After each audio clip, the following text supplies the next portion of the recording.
welcome to our Freedom Camping Bylaw hearings. If we could all please stand for our opening karakia. Te taua mai runga, te taua mai raro, te taua mai roto, te taua mai waho. Ke a tau ai te mauritu, te mauri ora, ki te katoa. Hauni e, hui e, tai ki e.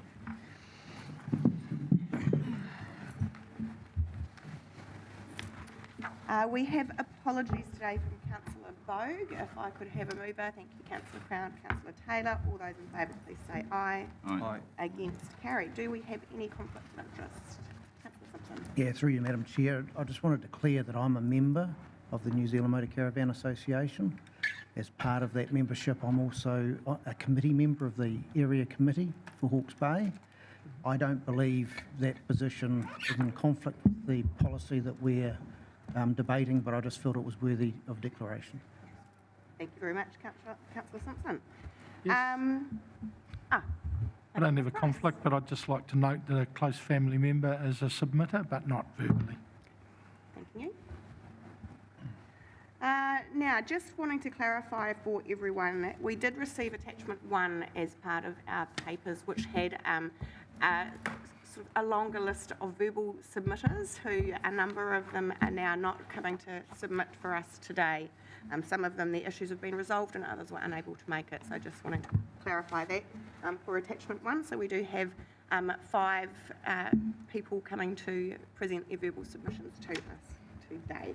And then James Imlek from NZMCA has given us a written submission. He was unable to make it, which I will read out later, just for the interest of anybody watching online. Are there any announcements by management? So just a reminder that this hearings is being live streamed to our council Facebook page and recorded. A very warm welcome to our submitters today. Thank you for taking the time to come and present to us.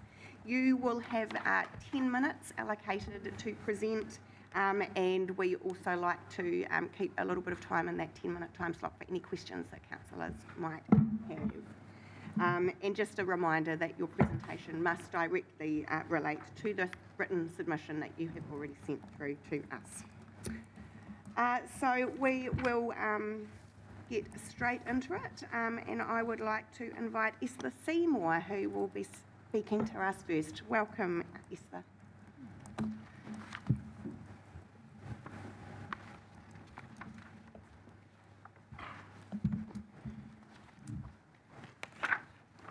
Thank you for the opportunity to speak to my written submission. First time I've actually ever done this, so excuse any mistakes.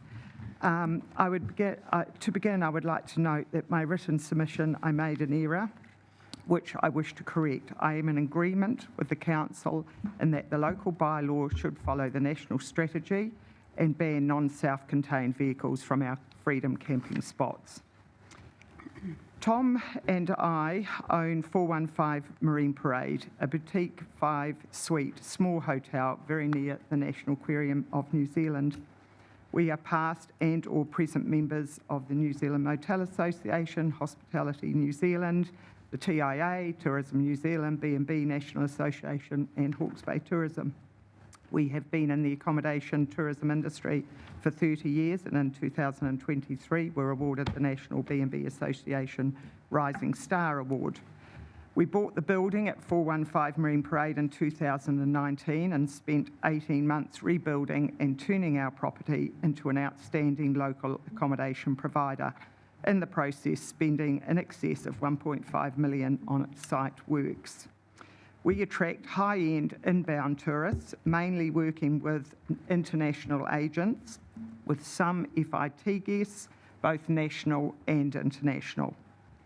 As we live in the area being considered as a new spot for freedom camping, and I am often out running early in the mornings, I used to see the mayor sometimes, I believe I have perhaps more insight than many sitting here as to the nature of the freedom camping already in place on the parade. We are opposed to the instalment of new freedom camping options at the National Aquarium site for several reasons. We have already many parking spaces available in the designated sites on the pump track and the park further south of that. I've taken photos, which, sorry, I haven't submitted, but very early in the mornings when I'm out running to show that both current sites are not full. At the height of the summer season, this is, therefore, why do we require more? Both sites in place in our area already have toilet facilities, and only half the car park at the southern area seemed able to be used. Can someone explain why half the size again of parking space is blocked off by large concrete blocks? Much of the southern parking is taken up with non-self-contained, I'm guessing, sadly, homeless people. Certainly many are long-term, as I've witnessed the same vehicles there for many days and in some cases weeks.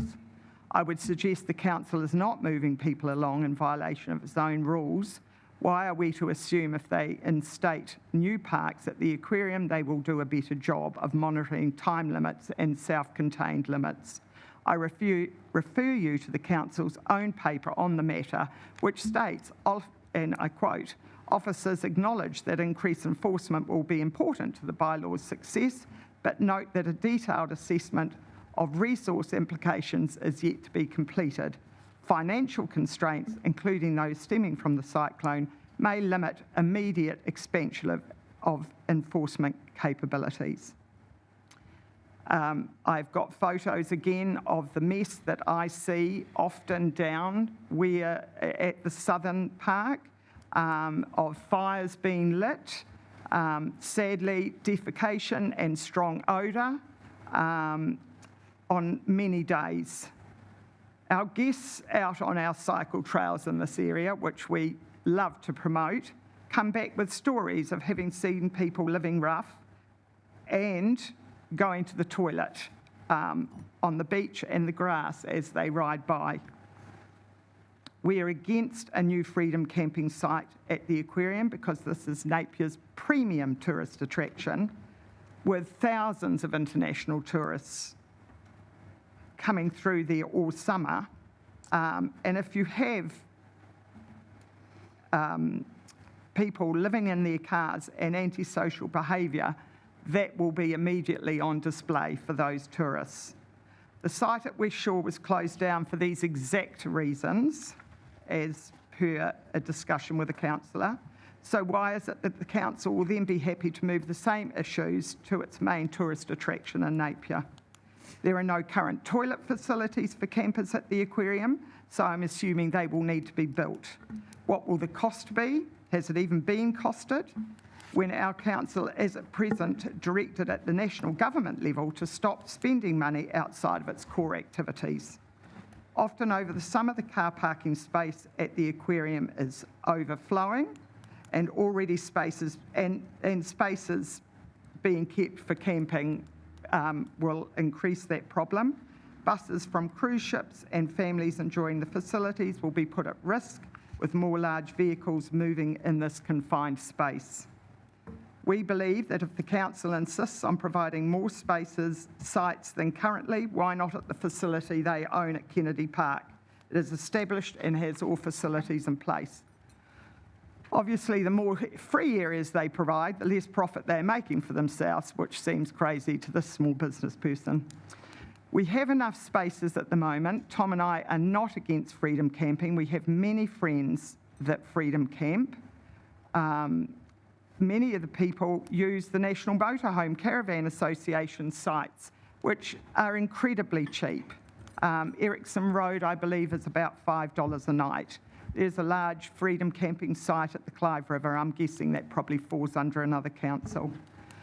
I would suggest, having heard it from a councillor, that the West Shore site was closed due to this antisocial behaviour.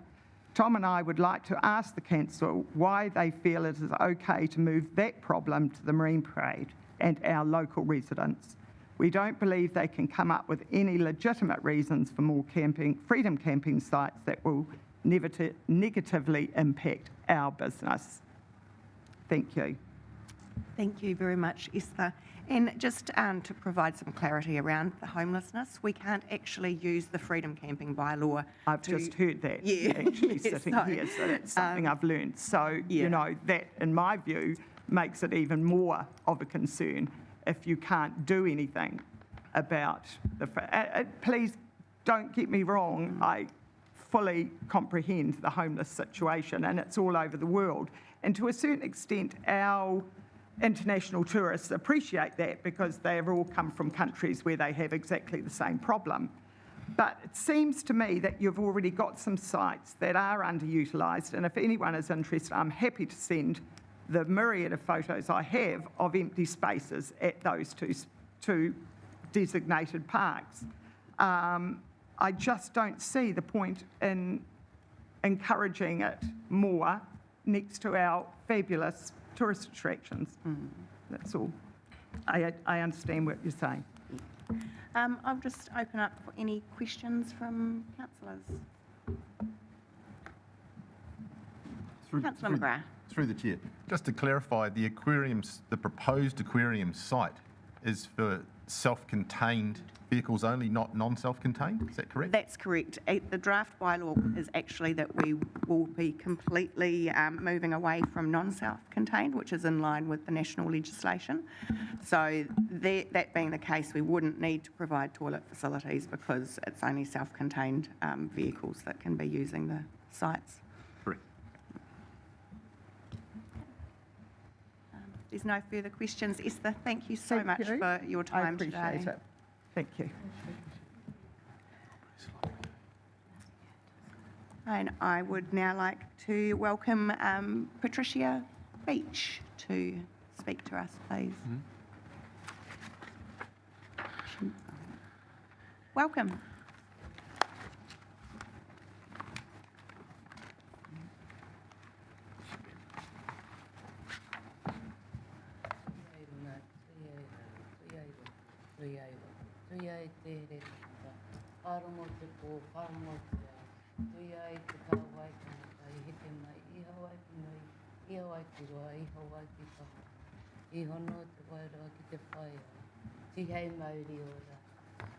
Kia ora, ko Patricia Beach tōku ingoa. Amanui o Ngāti Matepu. Sorry, Patricia, I will get you to sit, yes, because so they can hear you on the live stream. Thank you. Kia ora anō, ko Patricia Beach tōku ingoa. No petāne ahau, kei reira tōku oku mātua tīpuna, ngā koiwi me tōku rarangi tūpuna, tōku kāwai tūpuna. So I've come to speak against the bylaw, and I just would like to ask, has the NCC asked for any advice from our mana whenua? Right now we're going through another government which seems to be passing a lot of bylaws without our own people being asked for any advice or consultations. And that's what I'm here. I'm here about our customary rights as tangata whenua that have been overlooked by the NCC. I would like to mihi to our council, and the lady who spoke before me. Much respect to her, but I come from a different angle where are we going to go commercial or are we going to look after our environment and our friends? I don't think complaining neighbours justifies this law, changing this law. Yeah, I have done some notes, but I think with people it's better to talk from the heart. So we're well established, archaeological evidence shows that we've been here for many, many years. And we're still not getting consulted on what's happening. These reserve areas that have been taken, they're reserves because they're taken illegally during the 12 Apostles era, 1800s, early 1900s, and they still have not been returned to the people. And I'm seeing you all consulting over it. If you don't want it, return it to us. And respect to this fire who talked about, yes, half of that place is blocked off. And I don't understand why half the car park is blocked off by concrete blocks. And I think, you know, the more people we come, whether they're freedom camping in tent or in caravan, they're going to add to our society. They're going to add to economy. And it's going to be spread across Napier City, not just the Airbnbs. They'll be here for a week, you know. And I think that the laws need to take into consideration our customary titles, entitlement, where, you know, our grandparents used to just go out to the rocks, you know, all along this coast, there's Kaimoana. And right now, we aren't able to do that because we do not have any access. There's no access for us. I live in Hastings. I'm a descendant right throughout the Tairāwhiti, and I've recently done this with our own campground Puketau Hinuhinu, and it remained, I think, one of two where we're able to go and set up our tent. When I was a young child, we would move from spot to spot, depending on what kai was ready, when the mussels were ready, koura were ready, or were in season, more fatter, when the karingo were ready. All these kaimoana and these hapuka that are out at sea, we actually are getting, there's a lot of barriers that are being put up by these bylaws. So I would like to ask the council just to at least consult our tangata whenua, our mana whenua of Ahuriri, because I think there are things that still need to be addressed, especially regarding our customary right. I'm just speaking from the heart. I could reiterate the history as we know it, and yeah, kia ora. Kia ora. I have spoken with Betty Cosgrove, and these are the issues. You know, we talk about fairness for all our community, because I know within our community we love our Pākehā and our islanders. It's equality for everyone. We don't cut no one off, but it feels like people are cutting us off, and a lot of us just want to be left alone. Or if you don't want it, give it back to our people, so we have somewhere to go to keep our customary traditions alive. And these places are sacred to us. You know a lot of the history, our kui pānia. Yeah, kia ora koutou. Kia ora, Patricia. Thank you. Are there any questions from councillors? Councillor Taraha. Tūtai ake tēnā koe, he te whaia, he uri tēnei no Henetarangi hoki, nā reira o Ngāti Matipu tēnei mihi. Kia koe, yeah, kia ora, so I'm from the Tariha whānau, and so just in terms of your consulting tangata whenua, mana whenua, council have a established relationship with te tai whenua and manahiriri e Ngāti Pārau, and we're building on those relationships in terms of the customary entitlements. We're currently going through the marine and coastal kaupapa, the Takutai Moanas. Just wanted to know if you were aware of those relationships and processes in terms of consultation? Yeah, this question was posed by one of our committee members, was asked, have you, so they obviously have not. This is from Aroha. She asked if the NCC has asked for advice from the mana whenua. So that's directly from our marae people when I was asked, and that's where that question came from. So, and she's on the committee at this The moment. because is that Matipu or Ngāti Matipu or Petane marae. Petane Marae? Ai. Oh, so they're represented through Maunga Hāreru, Tangitu and Manahuriri and Te Tai Whenua. So mana whenua consulted on most kaupapa. And they also have a representative on Ngā Moa Nukunuka o Te Iwi, which is our committee that we have representatives from each of the ahuriri marae alongside mana ahuriri and mangahariri tangatu. And so we take all of these sorts of bylaws and policies through that committee, and the tangata whenua and mana whenua that sit on that committee have input into the process. Thank you, Councillor. Kia ora, Buddy. Matua. Kia ora. Any further questions? No? Thank you so very much, Patricia, for coming and speaking to us today. Appreciate it. Ngā mihi, kia pai Ngā mihi. koutou rā. I would now like to invite Catherine MacDonald. Welcome.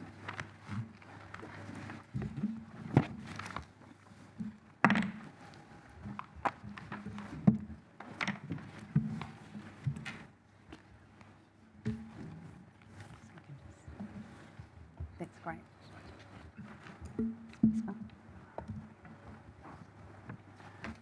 Not up there.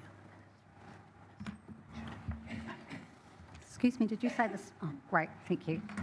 Hi, my name's Kathy MacDonald, and I'm here to talk about the review of making the temporary ban of the campground at West Shore Reserve permanent. Permanently closed, that is. As a resident of the Esplanade, I've witnessed the effect of freedom camping on the reserve, the beach, the locals, and the visitors to the reserve. This photo up there is what literally happened overnight as soon as the freedom camping site was opened at West Shore. Took everyone by surprise because it arrived by stealth under the last mayor, and that's when our journey began. As you can see, the car park was jammed full, sometimes 27 to 30 vehicles parked in there. When freedom camping was first introduced, the area was continually full of motorhomes and caravans, leaving little or no space for day visitors. The site was plagued by overcrowding, lack of adherence to the rules, poor behaviour, and poor enforcement of the bylaw by Armour Guard. Major issues with rubbish, dogs roaming unsupervised, unwanted behaviour, and in some cases threatening behaviour became the norm. Visitors stopped coming to the reserve as there was limited or no parking in the parking area. If there was, people often felt like they were intruding on the campus area. You can imagine little old people in a Ford Focus are not going to go in there to find a park to sit and look at the view. I've walked the reserve twice a day with my dog, and so I was very aware of the behaviour that went on and the issues that were brought up by Esther about people toileting in the bushes was very real. As a dog owner, the last thing you want is your dog retrieving used toilet paper when it's coming back from its walk. It was really common to see people sitting in their motorhomes with the door open and their dog roaming on the reserve or on the beach unsupervised. The City Council's record of infringement notices show that West Shore had a disproportionate number excuse me, of compared with other sites in Napier. Once the number of camping sites was reduced to 4, the issues decreased, but they didn't go away. What happened was large numbers of campers still populated the area, waiting for a space to become available, and often stayed the night anyway, as the chance of Armour Guard, who were tasked with enforcing the bylaw, failed to act. It wasn't until the temporary closure was put in place in 21 that the breaches dropped down steadily, now 6 in the last 23-24 year. The impact of the closure, temporary closure, has been dramatic and positive. Now that there are no longer freedom campers within the area, day visitors are plentiful and there is a constant turnover of people. Day visitors on average stay for 1-2 hours, campers stay for days. This is the current situation with the 4 parks. The reason I've chosen this photo is, as you'll see, there are 3 motorhomes, and the vehicle beside it indicates the size of what is now happening. I've got several photos like that, and this is what the reserve looked like the other weekend, which is exactly what a reserve should be. The car park was full of cars, there were people picnicking, lots of activity, and the turnover was constant, and that's great. It's exactly what it should be for use of everyone. This is just to show you the size of some of the vehicles that have come to West Shore. So we're no longer talking, you can see in relation to a car and their own ute. They're huge. There's another one just turned up recently. And of course we had the, Motorhome Association members with their washing out. These are things that shouldn't be happening in a reserve. When you're walking your dog, when you're playing with your kids, you shouldn't have to look at people's underwear. One of the most important things about West Shore, and I'd just like to go back to that, actually. When you reduced it to, and closed the campsite, James Imlash from the Motorhome Association put on the Motorhome Association Facebook page, "From the limited information the council has made available online, it appears the decision may be in response to complaints local councillors are receiving regarding the impact of the site is having on residential property values and sea views." I mean, that's scaremongering in my view. It was really disappointing to see an association stooping to those levels, because I'm quite sure there hasn't been a single infringement notice issued in the 10 years that this has been going on that was supported somebody who complained about their property value or the loss of their view. So I was really disappointed, and the comments that followed were unbelievable. People complaining that people were reporting every little thing you did wrong. Well, hello, those are the rules, and if you do them wrong, you get pinged. One of the most important things about the reserve is that it is patronised by not just West Shore, but by the larger Napier community. There are often large groups barbecuing, having picnics or having impromptu games. Children learn to skate or ride bikes. The space for the less mobile is there to park and enjoy the view. The new playground and the ability to launch a jet ski also add to West Shore's appeal. Maintaining spaces for outdoor pursuits is vital, and they should not be compromised by providing free camping sites to a small number of people who could easily utilise the local campground that is in walking distance of the beach. Given the overwhelming response at the last bylaw review to close West Shore site, it was clear that people didn't think the reserve was an appropriate place for campers. The council later acknowledged that ongoing issues with the site, including difficulty with cost and monitoring, resulting in the temporary closure of the site, was greatly appreciated by our community. It would be a terrible shame if this decision was reversed. Napier City Council should not be putting freedom camping sites in areas that cannot be monitored effectively and swiftly. I'd also like to say one of the points that's been brought up is following the legislation about doing away with non-self-contained. There's been a perception that caravans and big motorhomes, they're all self-contained and that's fine, and that we're going to get rid of all the little vans. Well, I don't know if any of you have been following YouTube, but there's a chap who happens to be an inspector who will be issuing freedom camping stickers, the new green sticker that's going to take precedence. He's got a YouTube clip. He's outside Burns Co in Christchurch, and he shows the little van, which we all think are going to disappear. They're not. He's showing people how they can modify them to comply with the new legislation. So he slides open the door. The bed is taking up 90% of the space, and a little 600 by 600 box is right beside the bed. You lift it up, that's the toilet. So you can now go to the toilet literally by your pillow in these camper vans and comply with the law. It has a little cassette no bigger than a freezer pack that you would use in your chili bin. It will take possibly less than a litre of waste. So that's how he's getting around that. In the back of the van, when he opened it, sectioned off a place, he's got a 25-litre plastic bottle of water with a tube to a little hand basin. He's got an S-bend that you would find under your sink in the kitchen into another 25-litre plastic bottle that's on its side. That's the grey waste. Strapped in, he's complying with the legislation.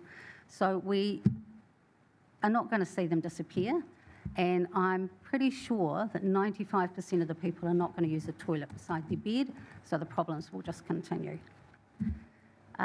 With regard to the view of the bylaw, I think the draft bylaw has been well thought out and many aspects considered. However, there were several issues that I would like clarity on. One is that all the sites are on the Napier foreshore. There's no sites in Taradale, Meani or Jervois Town. I also note that sites have been classed as having good views or no views. Why was that worthy of note? And why are all the sites that have been chosen got good views? The reason I ask this is that during past discussions around freedom camping with the council, West Shore, and not just the council, but the media have portrayed this as well. West Shore residents who raised complaints about behaviour have been accused of only complaining because camper vans were ruining their view. This was grossly unfair, as residents were mostly affected by poor behaviour of campers, were naturally those on the waterfront who had a front row view of what was going on. Freedom camping sites detracting from views was always dismissed as residents being NIMBYs and was not considered a mitigating factor. So why then has the council used as a factor in selecting sites? Anybody? Nope. Okay. We'll have reporting officers speaking to the paper after the Right. submitters that they can cover off on some of those. Okay. I also note that the other comment was passive surveillance from residents has been included in notes for site assessment. This just seems really unfair. As a council, you are asking people to police sites. And believe me, from first-hand experience, and my house is not in front of the camping site at West Shore, but I was president of the Residents Association during the time of the original bylaw and the Freedom Camping bylaw review. Many residents called me with complaints about the lack of monitoring and adherence to the bylaw. Complaints were often seen as petty, and even after reporting an issue, campers were frequently allowed to stay unless residents could produce photographic proof that people were overstaying. This meant that you had to go out during the day or at night, take a picture of their registration, then get up early the next morning and photograph it again, and then ring Armaguard, and then they might turn up and they might not. That's awful. It was really awful. And because I was walking my dog, I could do it. And the abuse I received, I would have people standing in front of me screaming at me that I couldn't photograph their registration. Most people don't tolerate that. I'm thick-skinned. It was within my rights, and I think they should obey the bylaw if they're there. We've got excellent campgrounds in and around Napier with access to city amenities. The Motorhome Association has an excellent facility at Erickson Road. The council can still comply with the requirements of the Freedom Camping Act without putting freedom camping sites within residential and prime scenic locations. I realise the Motorhome Association has a long history of pushing for freedom camping sites that are in prime locations, which is really interesting, as many of their sites around the country are often in commercial areas or well away from popular scenic spots that draw people to the area. I'm a member of the association, and I think they do an excellent job on behalf of the members. However, I do not feel that pushing for members' rights to the detriment of local residents is fair. Our family have camped both here and in New Zealand. When we're in cities, we use the campgrounds, that's what they're there for. Our vehicles are safe. We have access to power and water and dump stations. We've camped in freedom camping sites all over the country in the middle of nowhere. DOC have provided access for camping for generations. They do not provide power. They do not provide water. They do not monitor it. If you don't feel safe staying in an area, you should go somewhere else. I really hope that this council puts residents and the wider community first in this decision, and that West Shore stays closed. Thank you very much. Thank you, Kathy. I'll just see if there's any questions for you, Kathy, before we... No questions. Thank you so much for coming to talk to us today. Much appreciated. Now I'd like to welcome Derek Brownrigg, please. Good morning and welcome.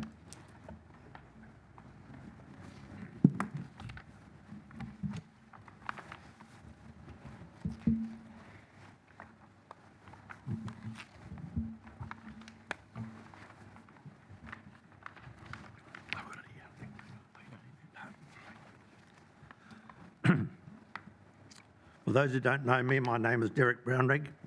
I was a Hastings District Councillor for 15 years and a certified RMA commissioner for 14 years. I'm also a member of the New Zealand Motor Caravan Association for 20 years. Thank you for the opportunity to speak to the Napier City Council draft camping bylaw. Firstly, I'd like to correct 2 mistakes I made in my online submission.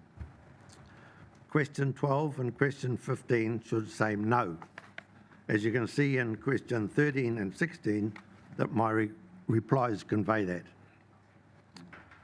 It also, in the submission, it was incorrectly put that I live close to the freedom camping sites. Is not correct. I live at Pokawa, and I freedom camp at the Cane Road and other fishing spots in the Napier City Council, and I use those freedom camping sites often. By reading some of the submissions, it is obvious that some submitters are not familiar with the Freedom Camping Act 2011 and the obligations to that.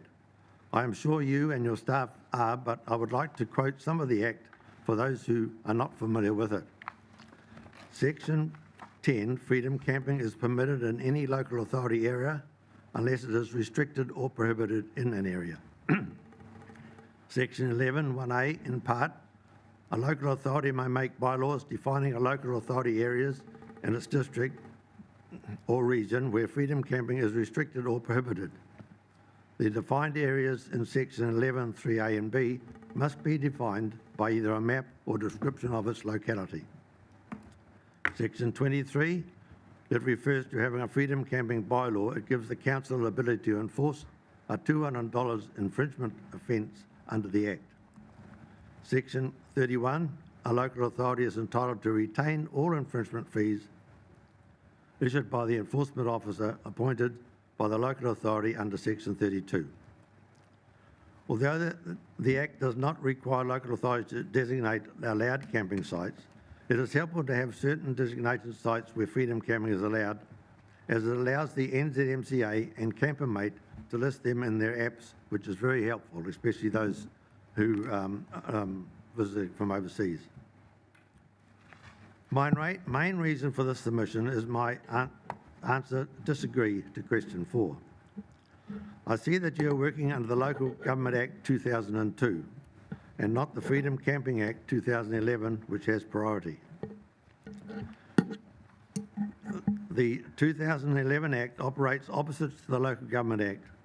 As in Section 11.1a, the Local Government Act 2000 allows you to define where freedom camping is allowed. The Freedom Camping Act 2011, you have to define where freedom camping is restricted or prohibited by a map or description. For example, just coming into Thames, there is a reserve at the entrance. There is a map outlining where the reserve you are not allowed to freedom camp. In Eastbourne Street, Hastings car park has a sign that you're allowed to freedom camp there between the hours of 5 p.m. and 9 a.m. If staying outside those hours, you are required to pay. In saying that, if you are a long rig, it would be, you would have to get out early, as you could be locked in there when it gets full. There are a lot of car parks in Napier that are empty overnight, so I fully agree with allowing the National Aquarium and New Zealand car park for freedom camping. But it will have to be signed with a map outlining where freedom camping is not allowed, Section 3. The Hastings District Council has had a bylaw saying you are not allowed to sleep in any vehicle in the Hastings District local authority area. It had to remove that bylaw as it contradicts Section 12 of the Freedom Camping Act 2011. Nowhere in the Act does it say the local authority has to define where freedom camping is permitted, as is permitted anywhere in the local authority area under Section 10, unless it is restricted or permitted, Section 11. Freedom camping is beneficial for communities and providing for it should be seen as an investment, not a cost. Just a few comments from the submitters this morning. Freedom camping is a nighttime activity. You're allowed to stay in a car park during the day with people move a van or car or ute or even a camper van. That's what car parks are for. This is a nighttime activity mostly. If you stay there during the day, you're allowed to. I often go to Lacane Road, for instance, leave early in the morning, I park there all day and fish. Sometimes on good weather, I go the day before and fish that evening and at night, in the morning again, come home the next day. As I understand, under your present law, you're allowed to stay one night there. I also camp on the southern end of the Marine Parade here, where you've got a one-night stay and fish there too, as a long-line fisherman. These new certified self-contained standards should help in a big way because of the new green sticker coming in. It doesn't come into enforce until the 7th of June this year, because the government has given us a lead-in period of about 6 months. And you don't have the submitter just before me suggested, and I know that's going on, what she said, but I also understand that the NZMCA are looking into that. But that, so the blue sticker that you have on the back of your vans now, that's no longer required under the new certified freedom camping bylaw. It can be removed because there's no date, time or anything on that. It's the sticker in the windscreen that enforcement officers have to look at. It's got an expiry date on it. A lot of those blue stickered vans that we see on the road today, they've expired long ago. And they've also, used to put the portable loo in it, they get it tested and then take the portable loo out and give it to another person to get there. So it's not very satisfactory. So this should help that side of it. Other than that, Madam Chair and councillors, I've got the Freedom Camping Act here. I've been using it during my time in council and my time with the NZMCA. Thank you. Thank you very much, Derek. Are there any questions for Derek? Councillor McGrath. Yeah, just through the chair, the Freedom Camping Act, was it amended a couple of years ago? It has been recently amended and some changes made, yes. Do we have a date of that? Does anyone remind me of the date that it was amended? August 24. Any further questions? My understanding is that the amendments didn't affect any of what I've mentioned today. Okay, thank you for that clarification. Councillor Brown. Kia ora. Thank you for your detailed submission. I really appreciated it. Just, would you be able to repeat for me the bit where you were talking about inconsistencies between our bylaw and the Freedom Camping Act? You are working on the heading of your, I haven't got it with me, but it says your reference, legal reference is Local Government Act 2002.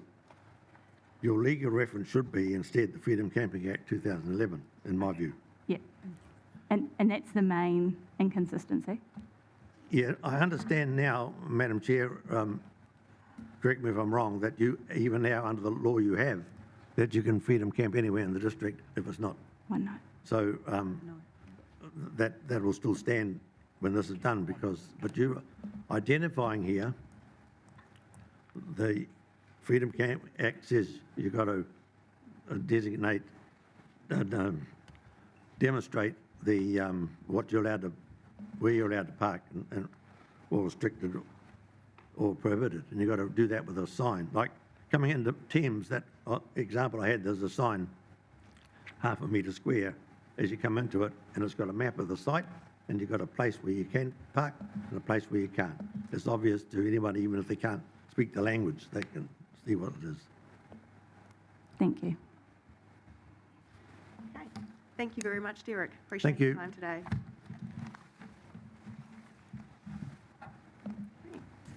I'd like to invite Phil Gravestock to present to us, please. Welcome, Phil.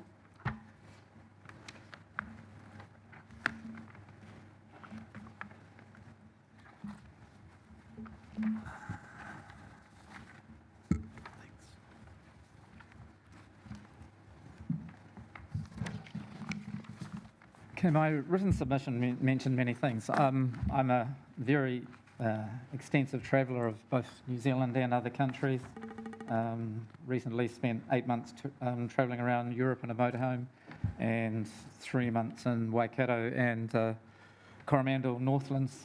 Seen the good, the bad and the ugly of what there is out there. My slide presentation is a visual presentation of this. I see a good council, and I see our council is listed as Napier as a motorhome friendly city. I'm not so certain of that, and from what I've seen recently. There are many different ways that cities and areas around the world have managed to handle this, and some of the Napier City Council's methodology is counter to what I've seen, and it actually really works. And I'll use Nelson as an example later. Similar sized city, similar climate. Within their city, they have 3 small camps for 2 to 4 people, and they have 3 car parks which can have 20 plus people in the car parks. Some of them right within the centre of the city. One of them is actually used as a market during the middle of on a Sunday, and the signage is so good that people stay there Sunday to Friday, Sunday to Thursday, but not before the market. Just brilliantly signed. Everybody knows what's going on, and the people are right in the centre of the city. If they want to stay, they can pay for parking, but overnight they can park with them. I have some photos of that. The sort of responsibilities, unfortunately, you are trying to negotiate the way between laws and residents and the people who come. And one of the things that I have noticed travelling myself is the safety that caravans, motorhomes, and campers create. I stay at a lot of golf clubs who are now actively encouraging people to stay. They're having less vandalism, less theft, because of the fact that there's 3 or 4 people staying. I myself have noticed there's sort of the number of people that are required to make it safe. 4, you still there's idiots who will come around, locals and cause, but 6 seems to be a little bit safer. There's a very pertinent place just outside Thames. It's a big car park. It's great for the local hoons to come and race their cars around. But as soon as there's more than 7 or 8 campers there, they just tend to not show up. When there's less, they do. The safety that adds to the area, you have eyes, you have people who are there. If something really bad is happening, they can report it to the police. Biggest problems, obviously, Napier's done quite well with toilets and facilities next to the places that we have freedom, apart from West Shore. I recently had to use those toilets when I was out cycling, and I was quite disappointed in the standard of them. There were bits that were obviously had been repaired, and they still were bits broken inside the toilet. So it looks like those particular toilets are a target for vandalism, but they are also far enough away from people to see them that will happen, whereas most of the other toilet facilities, there are people right next to them. And as I saw also recently, one of the submitters was saying, the homeless situation, which I've seen extensively just recently travelling around the country. I'll refer to that on the slide. So these were the sort of topics that I was wanting to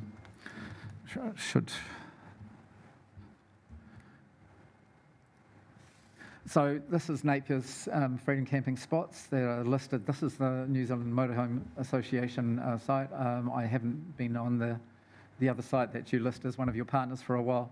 I do note over the last few years that the most southernmost one, they reduced the numbers significantly. Before that, I did notice that there was a lot of people using it, and that may have been the problem, that, very frequently used. The one in Ahuriri, which is the little blue dot is where I live, very, very close. That is used almost fully every day. It is a prime location. I also note that it's a prime location for fines for people who are there, as was West Shore, but obviously it is that way because it is the most desirable.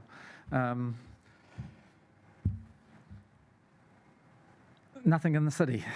And I see that's part of your council's views that, no freedom camping within the city. I'll show you some examples of that later. This is a central city car park in Nelson. The one on the left is the site of the market. These size vans will come in for the evening. They're quite clearly, the signs show that you can stay overnight. If you wish to stay in the morning, there is even a sign to say that if you put your license plate in, you can stay for free from 8 a.m. to 9 a.m. Then they either leave or pay for parking, and other people who are using the city come in and are parking there. The photo at the bottom is Palmerston North. It's about 800 metres from the central city. It's a business car park. They have parking on the left and the right, but they allow overnight parking for 2 nights in the middle. A friend who is a pilot for Air New Zealand is often based out of there, and he will have his motorhome there while he is based out of Palmerston North. It's close to the city. It's used not extensively, but at times full, but very well signposted. On the bottom of the sign is the local council phone number. The sign for the Buxton car park, that car park also maybe 800 metres from the centre of Nelson, has a capacity of 23. What I liked about the Nelson was that at the bottom they had links to the website with other sites within the city. As you'll see later, the signs that we post are more punitive, whereas the signs in these places are more informative and allowing people to make good decisions. What's needed for the number of people that are travelling around the country? Large vehicle parking. Palmerston North, if you have a large vehicle, you can go and park there and walk into the city. There's a very much higher incidence of large motorhomes on the road these days. Large overnight parking, we're not doing very well in Napier at the moment with that. It's quite difficult. Small vehicles with less facilities. The inner city car parks for our international tourists are safe. I don't think our current places that we are pushing and directing them to are safe, and you'll see some of the comments that have been made. The 5 to 7 metre vehicles, which are like the ones in the bottom photo, we have catered for them very well, I think. What's needed? It's the signage. I think Nelson has done a great job with their signage. They have an ambassador that comes around and says hi to you. They inform you of the restrictions and give you alternatives. They're 70 plus sites over 6 different sites compared to only our large site, which doesn't have a capacity listed, but I see from the stats that at times there are 40 motorhomes there. I guess that's the maximum. But at the same time, our signage says, please be aware that this site is used for other purposes as well. So part of the council's planning of putting it there and then telling people be aware of other users is contrary. I'm not sure about the planning is great. So planning, these are 2 sites. The one that's used the most in the middle photo, Ahuriri. You'll see at the back of the middle photo, a lot of motorhomes have quite large spaces. This is a small one between the rear wheel and the back, and it's most common to reverse in because it's actually quite dangerous to reverse out. It's much easier when you arrive to reverse into a park. You arrive, you see the dangers, you reverse into it. When you drive out, you actually can see quite well. Ahuriri, there's the footpath. So while the parks are, probably the footpath was there first, while the parks were designed, a great place to design, the fact that most people will reverse into a park that will take over part of that footpath, people trying to get out of the way of cars. Even the design of the pump track ones, those lovely barriers which will stop people going onto there. In some cases, some of them are quite high and, again, can do damage to the motorhome, so the people will stick out a little bit. The sign I put in there after I looked at the other signs, and I thought it was sort of not a very welcoming sign, more punitive than anything, which maybe have been the focus with the number of complaints that have come about over the years, which has led me on to this. So you know these graphs, you've seen them in recent council meetings, which is where I took them from, but you see the first graph is the complaints. Orange, West Shore, green, the Esplanade, and other complaints, very, very low. I'll get to that later. Infringements, green, Ahuriri. Why? It's very popular. It's a beautiful place. One of the reasons why I want to continue living there. And other popular places have more people who want to go there. I do think having more places within Napier will take the heat off these places. Every day I see people driving at different times of the day down to the Perfume Point, looking for a car park. No, it's full. They drive away. Some of them come back later. You know, it is a fantastic place. So the council has to deal with the complaints, the cleaning and the things that go wrong, the costs of maintaining them, even the efforts to look after the West Shore area, while it was built really strong, even that in itself, the fact that it's fenced in and housed, has caused problems. I'm quite impressed that those very, very large, I think those actually very large vehicles might have gone in there before the big barriers were put in. It might be quite difficult to get the large vehicles in there. But within Napier, there is almost nowhere for those large vehicles to go. I've driven around my own, when I go on the longer holidays, I will take a trailer and I'll be 14 metres long. It's very difficult to find a place to park. So you park out of town and you ride your bicycle or drive a car to where you want to go. The infringements, I notice, are going down, which is fantastic. Something's going right. You look at the costs. Obviously, the council has to, these costs. I'm not sure whether this is a designated armour guard patrol just for this purpose that you get charged for, or whether it's others. But the extra costs to dealing with complaints is going down. That's fantastic. Something is going right. Whether that's the 2011 when the West Shore area was closed, because obviously the West Shore area had all the complaints. And the infringements. I guess, nobody wants to be giving infringement notices to people and annoying them unless they really, really deserve it. But, when you are proactive and you have ambassadors, you will have less infringements. These are some comments. Jenny was here just in the last 2 weeks, and she stayed at the southernmost one past the pump track, and she was disappointed in the fact that it was overrun by rats and people were feeding the rats. And like previous people have said, things aren't going well there. I do notice people staying there a long time, and you have the problem with homeless. Mike stayed there a couple of years ago, and it was a nice little drug activities going on a Friday night. The middle one is a person who tried multiple times with a large vehicle to get to the pump track, and struggled to get to the pump track because the 7 or 8 parks that are along the waterside, which are great for the larger vehicles, up to about 8 or 9 metres, they all had smaller vehicles in them, and the rest of the place, which is not suitable for the larger vehicles, were not suitable. On the right are comments about the West Shore, whereas John, just a few months ago, thought he would go by and have a look anyway, and thought it was a well set up place, but not available. So here's some trends that I've noticed. There are 120,000 current New Zealand motor caravan members. There's thousands of motorhomes that are being hired out, and then there's the smaller tourist vans which are continually recycling. On my recent trip, I stayed at a lot of Department of Conservation camps, and I've noticed also quite a large group of people who don't have a home. I'm not saying they're homeless, because they now have a small car and an old caravan, and they are winding their way from place to place to place where they can stay at a relatively cheap cost. Department of Conservation will let you stay for $15 a night. I notice the cheapest rate at the city campground is $45 for 2 people without electricity. So I think, if we're going to go, the city needs to plan ahead a little bit with multiple use areas and think about the different users.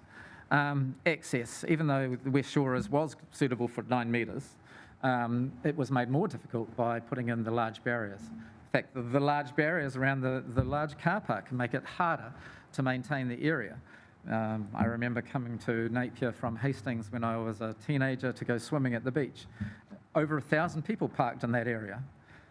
And it was a very wide area. We parked everywhere that we could park, where we could find a park, and everybody frequented the beach. The recent trend to be able to fence everything off and has concentrated areas. That is a reserve parking area away from where all the other facilities are. Further down there, there's place for parking. Not sure why that area was deliberately fenced off. If it was to be used again, which I think it's very desirable, then I would suggest that toilet block that is there would be repositioned and upgraded. Smaller vehicles, obviously, that's harder for them to meet self-containment rules and regulations. I travelled extensively in Europe in the combi, like many people did, and I'm a bit disgusted myself on what we did 40 years ago. It wasn't great. Luckily, there was a lot less of us doing it, but I see the problems. I see the young tourists who will get out and they'll make their cooking and then they'll pour what's left of the cooking onto the ground or somewhere, and there is nowhere else for them to do it. It does look like they are not really destroying the environment, but when you repeat that thousands of times, then you have a problem. These smaller vehicles probably need more support. I've got a photograph of a great facility in the dock camps later that will support that. There's a lot of retirees who are no longer living in their homes. I mean, my rates and insurance now are over 50% of my superannuation, and my time living there is limited because I don't see a way around being able to afford the rates. The council rules around what I can do to the place have exacerbated that.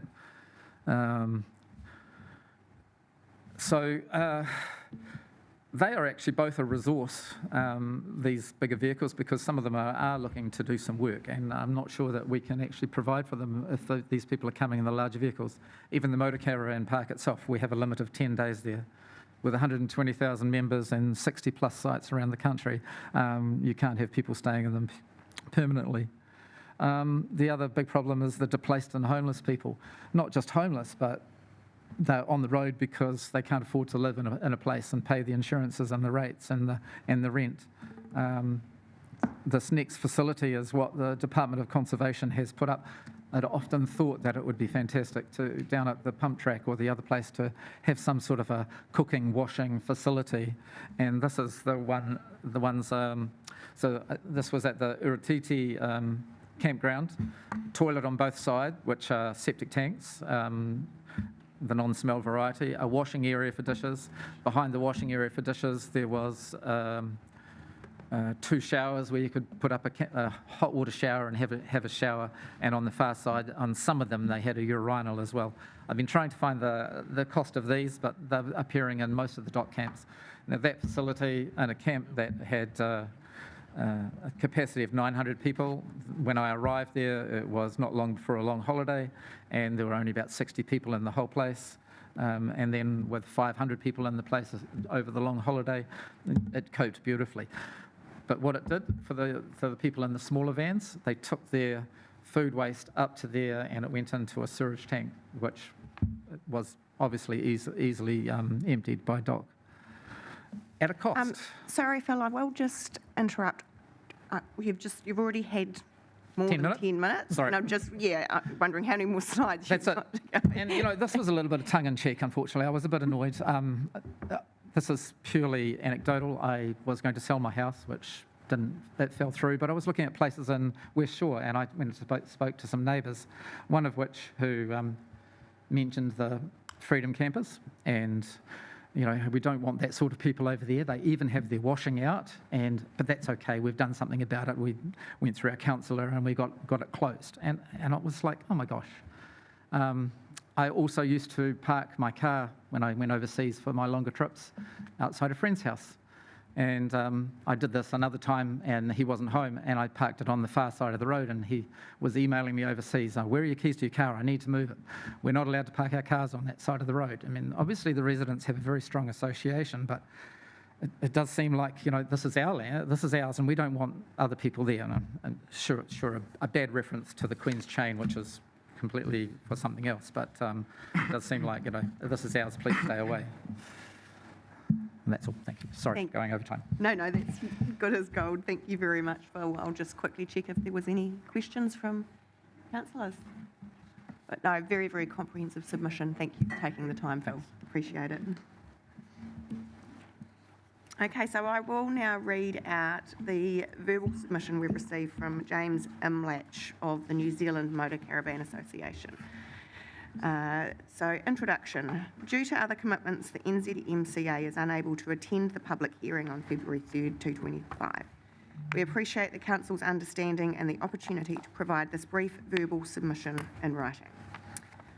Over 2,400 members reside in Napier. Many of them enjoy freedom camping around the city and in other districts throughout New Zealand. The NZMCA is a ratepayer and campground operator. We have a good relationship with the Council marketing for free local events and Napier as a motorhome-friendly town. Key to this free promotion is the understanding Napier will maintain a friendly approach to responsible freedom camping in certified, self-contained motorhomes and caravans, and that any bylaw will be lawful and generally permissive as per the premise of the Freedom Camping Act 2011. The draft bylaw is less permissive than the current version, which concerns the NZMCA for two main reasons. First, the demand for freedom camping is growing, particularly amongst those who have paid to be certified under the government's new self-containment regime, which the Napier City Council supports. A less permissive bylaw will inevitably result in overcrowding, exasperating community concerns and undermining a positive visitor experience. Second, the site assessments do not support a less permissive bylaw, particularly as some of the results do not meet the threshold for prohibition, and the new self-containment regulations will address relevant concerns that Napier and its communities have had with irresponsible campers. With respect, we disagree with the officer's report that no substantial changes to the draft bylaw are required. Not all prohibited areas were assessed by SAGE, and the analysis of submission notes the consultation process elicited mixed feedback from residents and campers. There certainly wasn't consistent support from residents to introduce a more prohibitive bylaw. Rather, there was good support for responsible freedom camping in the city, and many submitters highlighted the positive benefits, particularly due to Napier's camper-friendly reputation. This should at least trigger another review of the scope of prohibition proposed in the draft bylaw. Many residents and some submitters want the bylaw to protect their private amenity values. However, curiously, the analysis does not consider this to be a key concern in support of the officer's recommendation, nor does it offer alternative or lawful solutions to help address these concerns. The Council, as lawmaker, is obligated to ensure any decisions to restrict or prohibit freedom camping are transparent and consistent with Section 11 of the Freedom Camping Act. The Council should be familiar with recent case law that addresses the irrelevant consideration of private amenity values and requires local authorities to have made a genuine attempt at the site assessment analysis when applying Section 11(2) criteria to restricted and prohibited areas. We strongly disagree Clause 10 does not require any further amendments. We are adamant the Council breached the law in its own bylaw when it effectively prohibited freedom camping at West Shore Beach Reserve. It is disappointing that Council continues to ignore the issue we have raised and refuses to resolve the breach. This matter alone would prompt a judicial review, given there is a risk Council may use the clause again in a similar fashion. We strongly disagree the Council can lawfully prohibit areas simply because they ranked lower against a predetermined list of sites for freedom camping. As noted in our original submission, a low ranking score is not by itself a reason to prohibit freedom camping under the Section 11 Freedom Camping Act analysis criteria. The NZMCA reiterates its recommendations to amend Clause 10, reconsider whether West Shore Beach Reserve, Foreshore Reserve and some of the other 18 sites assessed by SAGE could be made available for freedom camping, and determine whether other prohibited areas should have been assessed too prior to consultation. End. So that brings us to the end of our verbal submissions. Now, I did neglect to move the minutes earlier in the meeting, so I would actually just like to have a mover and seconder for confirmation of the minutes of the council meeting 12th of December. Thank you, Councillor Gregg. seconded by Councillor Tariha. All those in favour, please say aye. Aye. Against, carried. And we will just take a brief 5-minute break, and then we will have our council officers coming to present their report to us. So, thank you.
who are the reporting officers on our bylaw review. So I will pass across to you, ladies, to talk us through your report. Certainly. Kia ora. It's been wonderful to hear all the submissions today and good to talk about this in front of you this morning. So I will provide an overview of the paper and then hope to answer any questions that might be left over from the submitters as well. So as an overview, Napier has sought to have a freedom camping friendly or motorhome camping friendly approach. And so what we have is a number of restricted areas, which is what has been part of the discussion today. We have a number of prohibited areas, and we also allow for one night of camping across a number of road reserve areas and areas that aren't explicitly drawn out. Our preferred option from the workshop so far, which we had taken to council, was to now prohibit freedom camping at West Shore and the foreshore spots, to restrict freedom camping at the National Aquarium, which was previously prohibited, but to restrict it to a site that would be decided, and to now prohibit self-contained vehicles in accordance with the national legislation. The alternative options that still remain on the table are to retain the status quo or to amend the list of prohibited or restricted sites based on the assessments, which is the matter of conversation of the West Shore, foreshore, or the aquarium options. Yes. Great. So just to recap briefly over the site assessment findings, this was conducted using the Freedom Camping Act Section 11 criteria, evaluating factors such as access and health and safety. Sites, just to remind you, under a threshold for safety criteria were knocked out, so those were shown as red in the summary table that was prepared. And sites with competing usage concerns were highlighted to ensure a full understanding of potential impacts of using any other sites of that nature. So they're highlighted in orange on the summary table that was provided. So just in relation to, firstly, to the foreshore site, to recap, the site assessment found that there were safety concerns, including limited passive surveillance and limited lighting, and that upgrades would likely be required to ensure user safety and maintain accessibility and compliance with Section 11 of the Act. For example, CCTV, which obviously would have a cost, better lighting, same with costs, and improvements generally to site amenity. The West Shore site was considered a moderately appropriate site in the assessment, so it came kind of middle of the road on that summary table. However, as you know and have heard previously, recurring behavioural issues and misuse were previously taking place when the site was open. And reopening that site would likely result in increased compliance monitoring and enforcement costs, just to bear that in mind. There was a question from submitters today about why no sites were assessed in Taradale, for example, or Meani or Jervoistown. The sites that were selected for assessing were coastal margin. These were discussed at the February and October workshops that we held with you last year, and they were considered appropriate due to the established pattern of provision of sites of that nature. In those workshops, it wasn't considered appropriate to enable sites which currently operate as car parks in the CBD, given and for them to become restricted sites. And similarly, at those workshops, there was no undertaking for reserves that are currently prohibited, such as the Taradale Reserve, to be included in the assessment. If you would like to consider car parks as restricted sites, we would need to acknowledge there would likely be an increase in resource for enforcement, maintenance of the toilet facilities, etc. There was also a comment this morning that views from sites were assessed as part of overall amenity. That is correct. It was just one component of that criteria, which also looked at accessibility to public open spaces and easy access to attractions within the city as part of the same criteria. So moving now to the feedback from the consultation. Community support was strong for continuing the restricted sites that we have at Perfume Point and the Pump Track. So essentially points of contention included prohibiting freedom camping at Foreshore and West Shore, which is what was proposed. Submissions reflected concerns that were similar to those identified in the site assessment. In terms of the foreshore site, Issues highlighted by submissions included safety, and there were multiple comments of that nature. Many concerns also regarding the foreshore site related to occupants experiencing homelessness. And it was noted by several submissions that closing the site to freedom camping or prohibiting the site to freedom camping would not necessarily change this issue of homeless using the site. On the whole, submissions were about 50-50 for retaining this as a restricted area for freedom camping. Behavioural and social concerns were raised in submissions, and these obviously fall under the jurisdiction of both council, working with police and other social support providers, including Whatever It Takes Trust, who provided a submission to us as well. These issues may also be addressed in an upcoming regional homelessness plan, which is part of council's overarching housing strategy. In terms of the West Shore site, this was highly regarded by campers. Again, perspectives were divided 50-50. Some supported a restricted area for freedom camping and as such that it be reopened with stronger enforcement, while others advocated for complete prohibition of the site. So generally, findings from the consultation, the majority support the removal of non-self-contained vehicles from sites, which is what was proposed in the draft bylaw.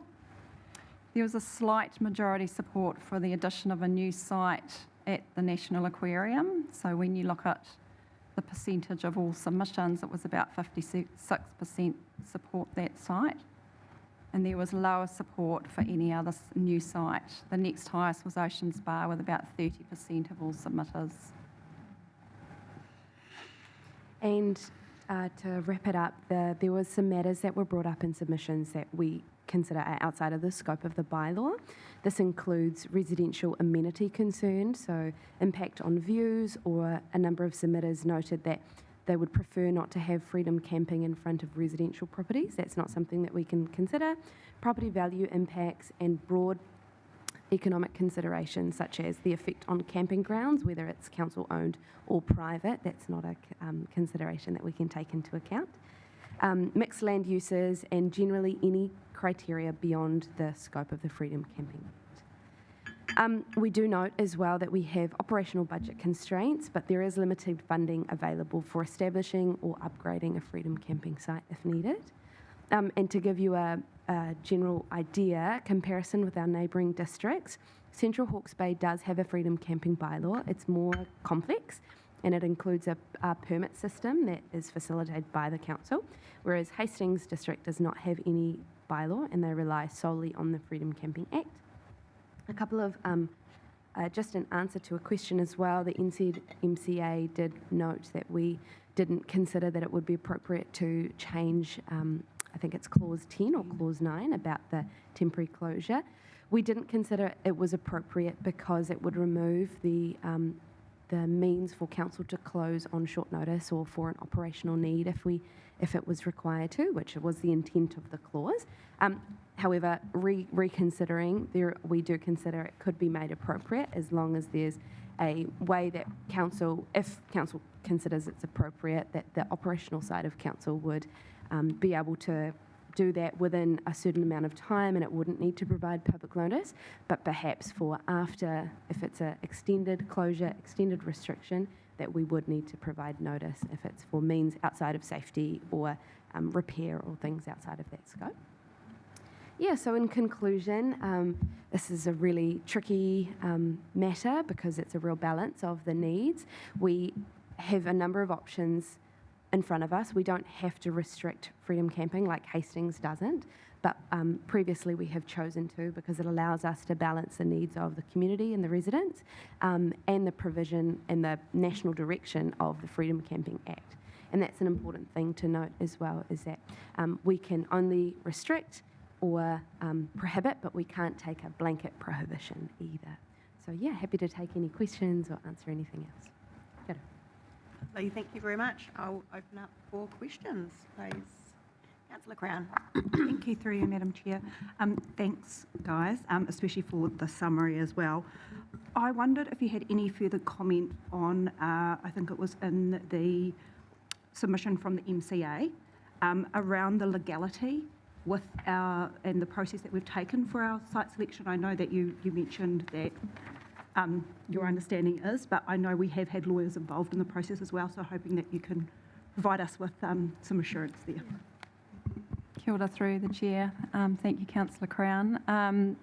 Yes, you're right. We have worked closely with some legal input into preparing to undertake the site assessment. So we had review of the criteria that was selected to make sure that they adequately reflected the purpose of the Freedom Camping Act.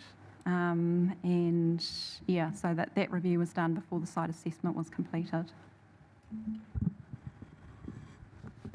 Councillor Gregg.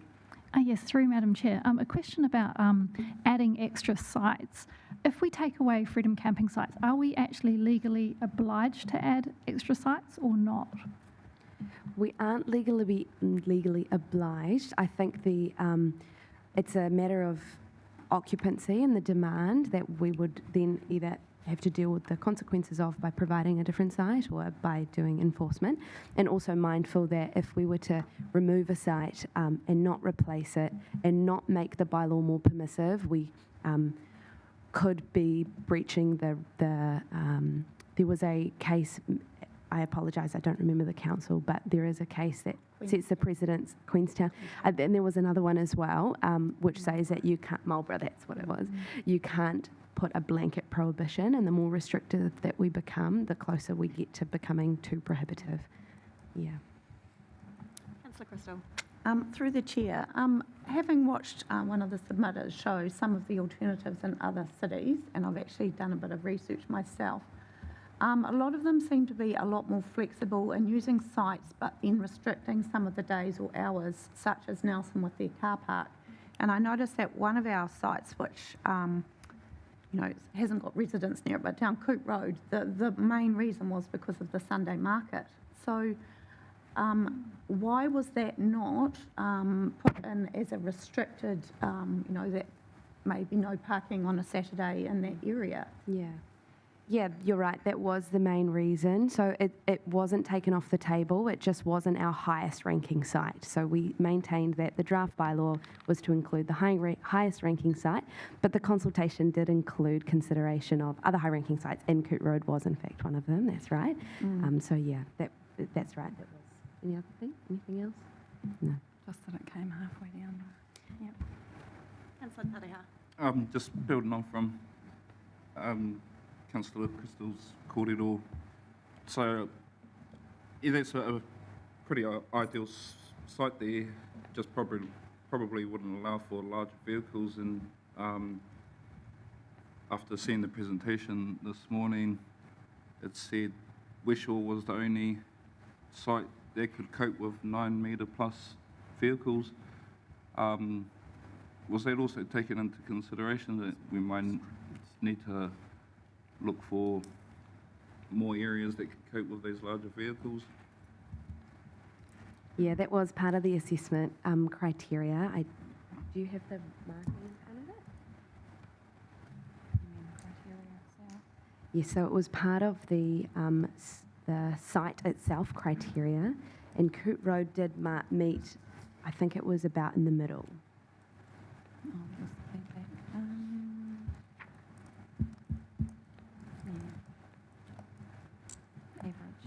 That's right. It ranked averagely, yeah. Yeah, through the chair, Coot Road, I guess some sites are going to be more amenable to longer vehicles than others. Some are very tight. Some sites you could reconfigure car parks to run different ways, long ways rather than, I'm getting a bit technical. Mm-hmm. You could reconfigure some car parks to allow for longer vehicles. So further to that, of the proposed sites included in the draft bylaw now, do they cater for does one or more of them cater for longer vehicles currently? Yes, Pump Track contains quite a number of bays for longer vehicles. Oh, sorry. Yeah, I was going to mention that, Alison, Pump Track according to the statements, a lot of smaller vehicles like to park in the larger vehicle bays, and took them up to like 3 days to get a spot. Yeah, just maybe thinking about increasing more designated areas for the larger vehicles, maybe. Councillor Brown. Through you, Madam Mayor. Just checking, did this come to us through the, based off Esther's comments, did this come through the Ngā Manakanaka o Te Iwi Committee? What's the process? It did go through the committee. They were there after this. Yeah. They were invited. Okay. Okay. And a second. Thank you. And interested in the idea that was raised by Phil about the inner city parking, and you mentioned that we dismissed it in a workshop. Would you be able to remind me, sorry it's been a while, what was our rationale behind dismissing that? Yeah, certainly. It came from the perspective of operational compliance and enforcement, that the transition from the freedom camping bylaw to the parking bylaw would require a lot more resource to make sure that the cleaning, the timing is enforced. And at that stage, there was the decision to limit the amount of extra resource that we were putting into the implementation of the bylaw. And at that workshop, that was why we made that decision. Yeah. Councillor Crystal. Wouldn't, if it's in a city, we have the city assist team who are in the inner city. So when we're saying extra resource, we already have that resource.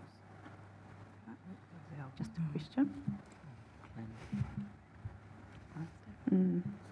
Through the chair, I guess things to consider would be impact on the use of the facilities, so cleaning for the toilets there. That's just one thing off the top of my head.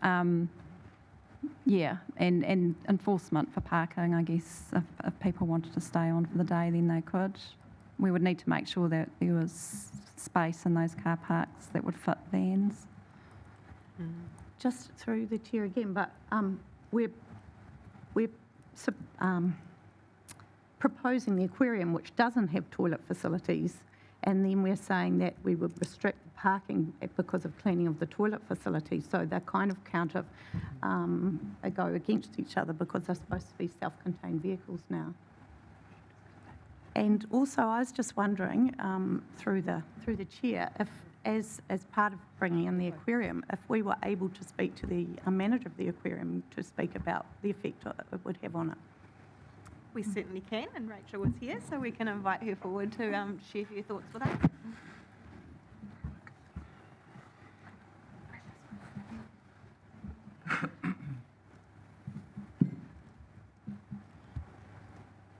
Morena, everybody. Morena.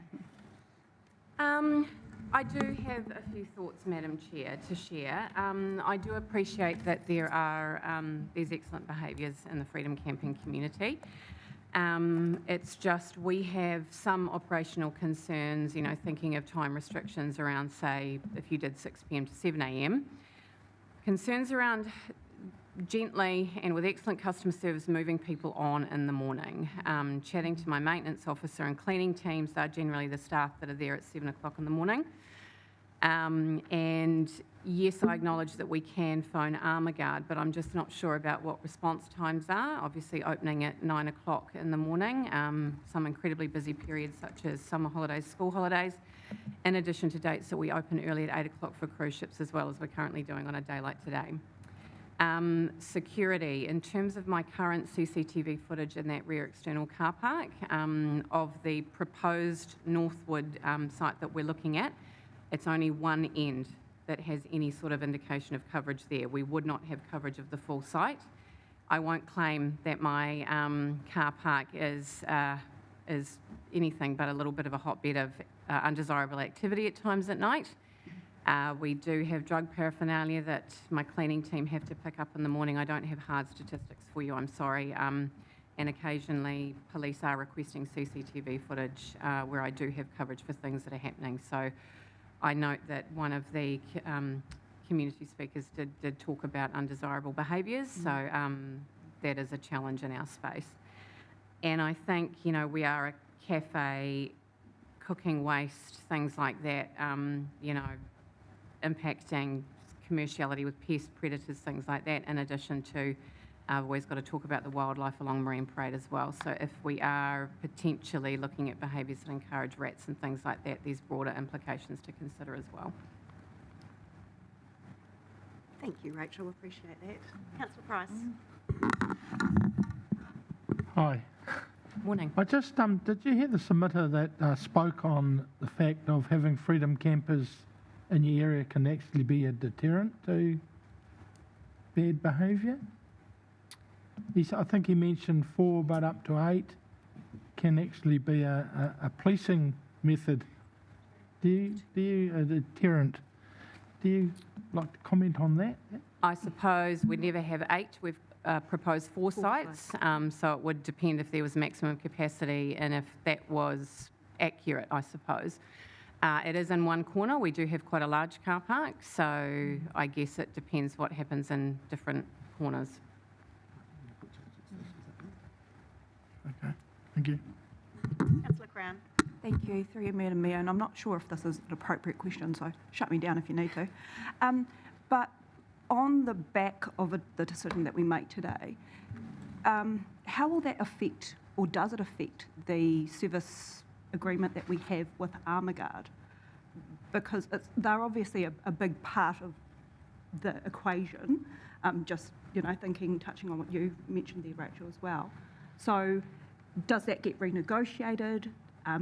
Do we change things in that? Is that the next step, or is that totally separate from today? Through the chair. We have talked with our compliance team about this. So essentially what the bylaw is proposing is option 3 that came to you earlier, which is the proposal to permanently close West Shore, which has been closed for some years. Prohibit camping at foreshore and have restricted camping of a small number of sites at the aquarium, or a site, possibly the aquarium. And the feedback from the compliance team through Armagard is that would not increase any compliance or monitoring costs for them in the long run. In the short term, a little bit, but no extra cost to council, because the West Shore site hasn't been operating for some time, so we're talking essentially foreshore versus another. So on balance, the enforcement and monitoring impact in terms of cost for Armagard would remain the same from their perspective. Thank you. And so, sorry, just thinking this through, and so therefore I'm thinking it from our residents' perspective as to the service as they see it at the moment. So there would be no material change to that either. When we're looking at call-out time, response, etc. Do you want to comment on that, Rachel? Yeah, thank you, Councillor Crown. Look, we would obviously look at what your decision is today, and we would look to renegotiate our contract to Armagard and ensure that the levels of service are maintained within the spend that we have already. If there was an increase, I don't think it would be significant, because I think that our Armagard teams are already in that area monitoring and doing that, so an additional site along the foreshore wouldn't be too much more.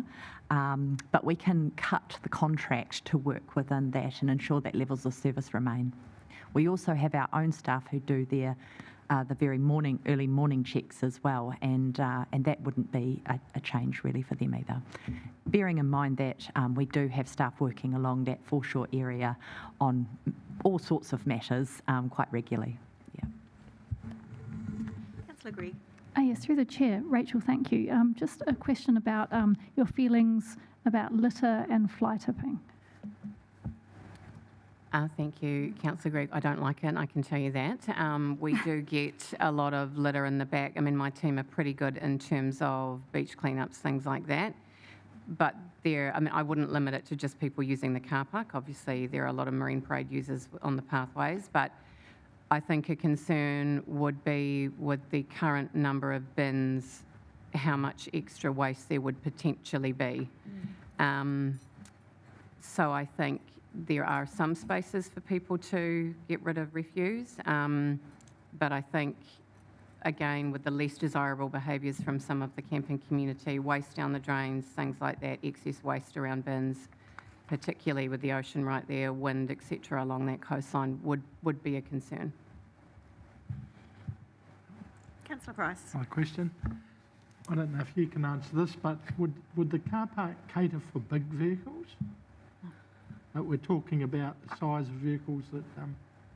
Very good question, Councillor Price. I did look at some of those photos and think there are some mega machines being towed on the road.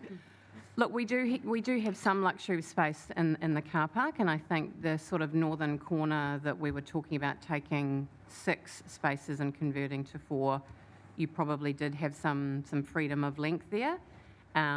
Depends on the other driver's behaviour in the car park, I suppose. Thank you.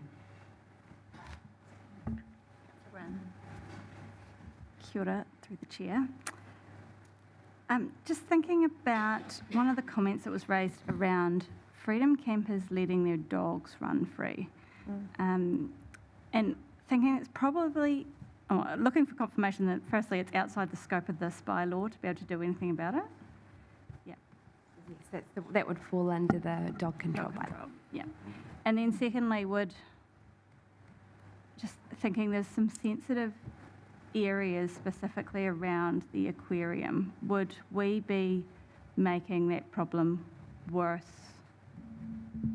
if we were to set this set up and it wasn't well managed? Hang on. Is the area around the aquarium a more sensitive habitat to, is it the birds on the beach? Dotterels or dotterels. Thank you, Councillor Brown. Is that more sensitive in that location than in the other locations that we've previously had? I think the banded dotterels, they do sort of the beach between central CBD down to Awatoto. There can be, I think there's 15 nests reported this summer just gone, just waiting for the end of season report from the banded dotterel team. But there are endangered spotted skinks, banded dotterels. I mean, yes, the dogs off leads is concerning, and I certainly know not in that specific area, but around near the port. Summer previous to this one, it was dog attacks on Korora. There were a number of around the port beach area that we were found. And again, it's not dogs are just being dogs. It's the owners really making sure that they keep their animals on lead. That is a priority. We could definitely support signage. It's part of a broader project that we're looking at supporting with a whole number of organisations across Hawke's Bay. And it could be something else, certainly in the mornings that the teams are reminding people that they shouldn't be doing. Crystal. Just to note, I know that area because I walk my dog, is an off-leash area around the aquarium. Just with regards to clause 10 and the ability to close freedom camping area, do we know other councils that have their own freedom camping bylaw, did they have a similar type of clause to that in their bylaws that we're aware of? No, we haven't seen something similar to that, others that we've assessed. Councillor Green. Yes, through the chair, thank you. Just following on from Councillor Brown about antisocial behaviour, litter and things like that. I noticed that area is a hotspot for, previously it was a hotspot for fires on the beach, and they obviously damaged the ecosystem with the animals living there. Is there a correlation between freedom camping and the fires being burnt on the beach? May not be able to answer that question. Councillor Greggy, I'm sorry, I don't have any information around that one. And perhaps I could just make a general comment that a lot of the behaviours we're talking about are not related necessarily to people who are using freedom camping sites, and we're talking about 4 sites and a large reserve area that is used by all of our visitors and members of the public, dog owners and things like that. So I think we do have And if there are identifiable issues like fires, unrestrained dogs, things like that, we can deal with those under our other legislations.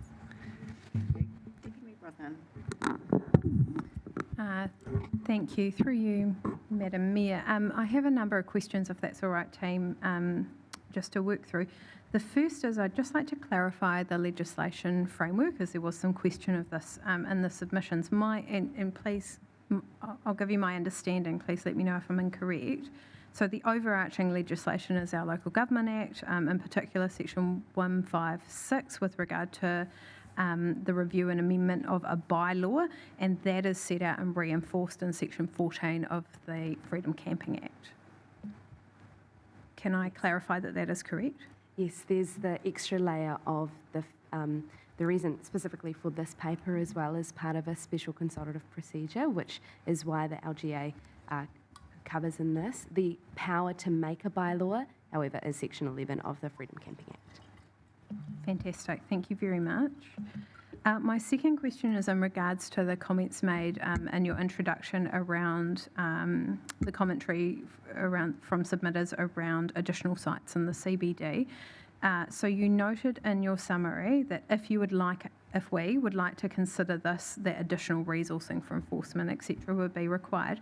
Can you also confirm that we would be required to re-notify the bylaw? So, i.e. redo this process if we did want to consider that today? Correct. It wasn't part of the draft bylaw and it wasn't part of the statement of proposal, so we would need to reconcile. Fantastic, thank you. Through you, Madam Mayor, my third question, is just, could you remind me of the total movement and number of parks from the current bylaw to the proposed bylaw?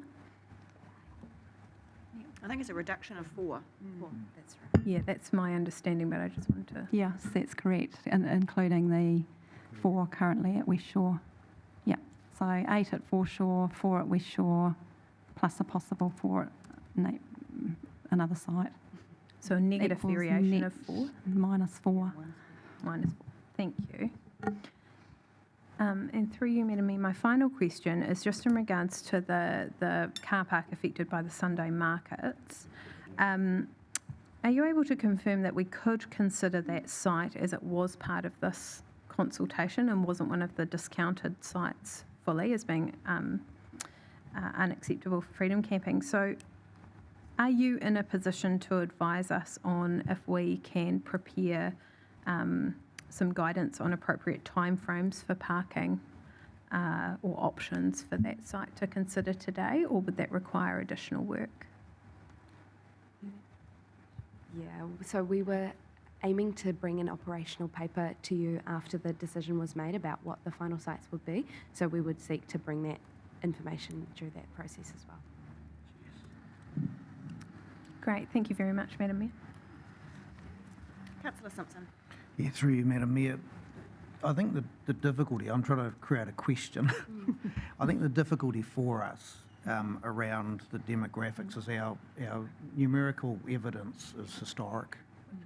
I think since COVID, there's been a significant change, and a lot of the elements of this freedom camping bylaws are around prohibiting the non-self-contained vehicles. And before COVID, I think predominantly it was those vans and the motorhomes that populated the freedom camping spots. Since COVID, a lot of families, due to the economic circumstances, have migrated to caravans as their family holidays. And that's one of the questions I raised during the workshops is, did our assessment incorporate longer vehicles? In other words, my vehicle, when the Ford Ranger is on front of the caravan, is 13.8 metres.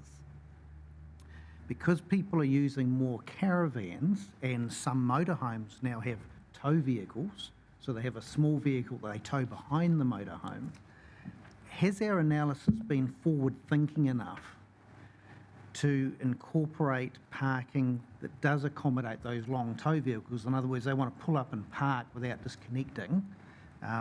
The existing circumstance, like in Nelson and Rotorua, they've got parks where you can park at night and then pay to stay there during the day.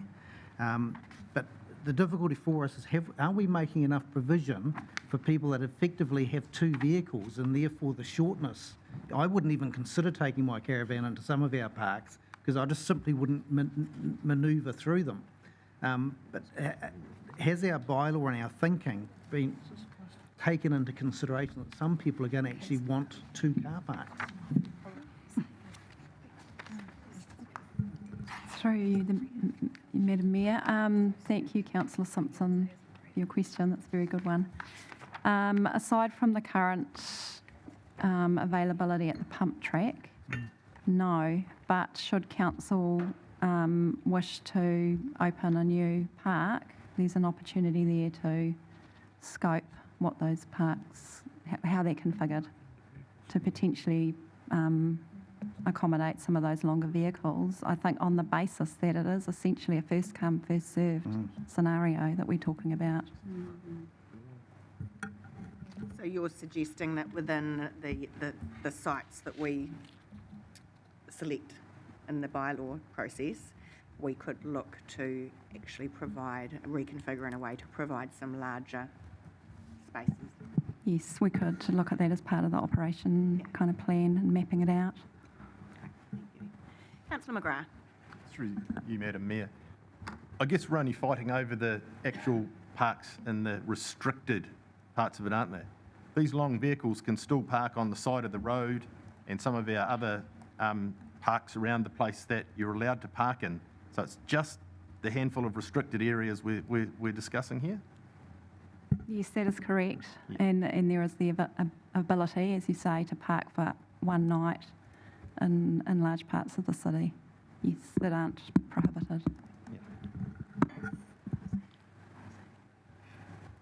Councillor Crystal then. Just while we've got Rachel again through the chair, still there, what events that you have in the aquarium would need to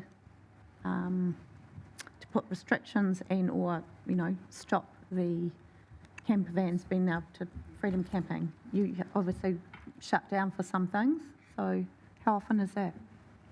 Through Madam Mayor, thank you, Councillor Crystal. Not often, without knowing what the expectation is for sites to be open year-round, but the support of the Ngāti Kahungunu events in Matariki. There's 2 events that we generally need to be closed for minimum 2 nights to support toilets, etc. in our car park. And Iron Māori, due to the timing of the event in the morning with the closure of one side of Marine Parade, we will close our car park so people aren't trying to get in and out.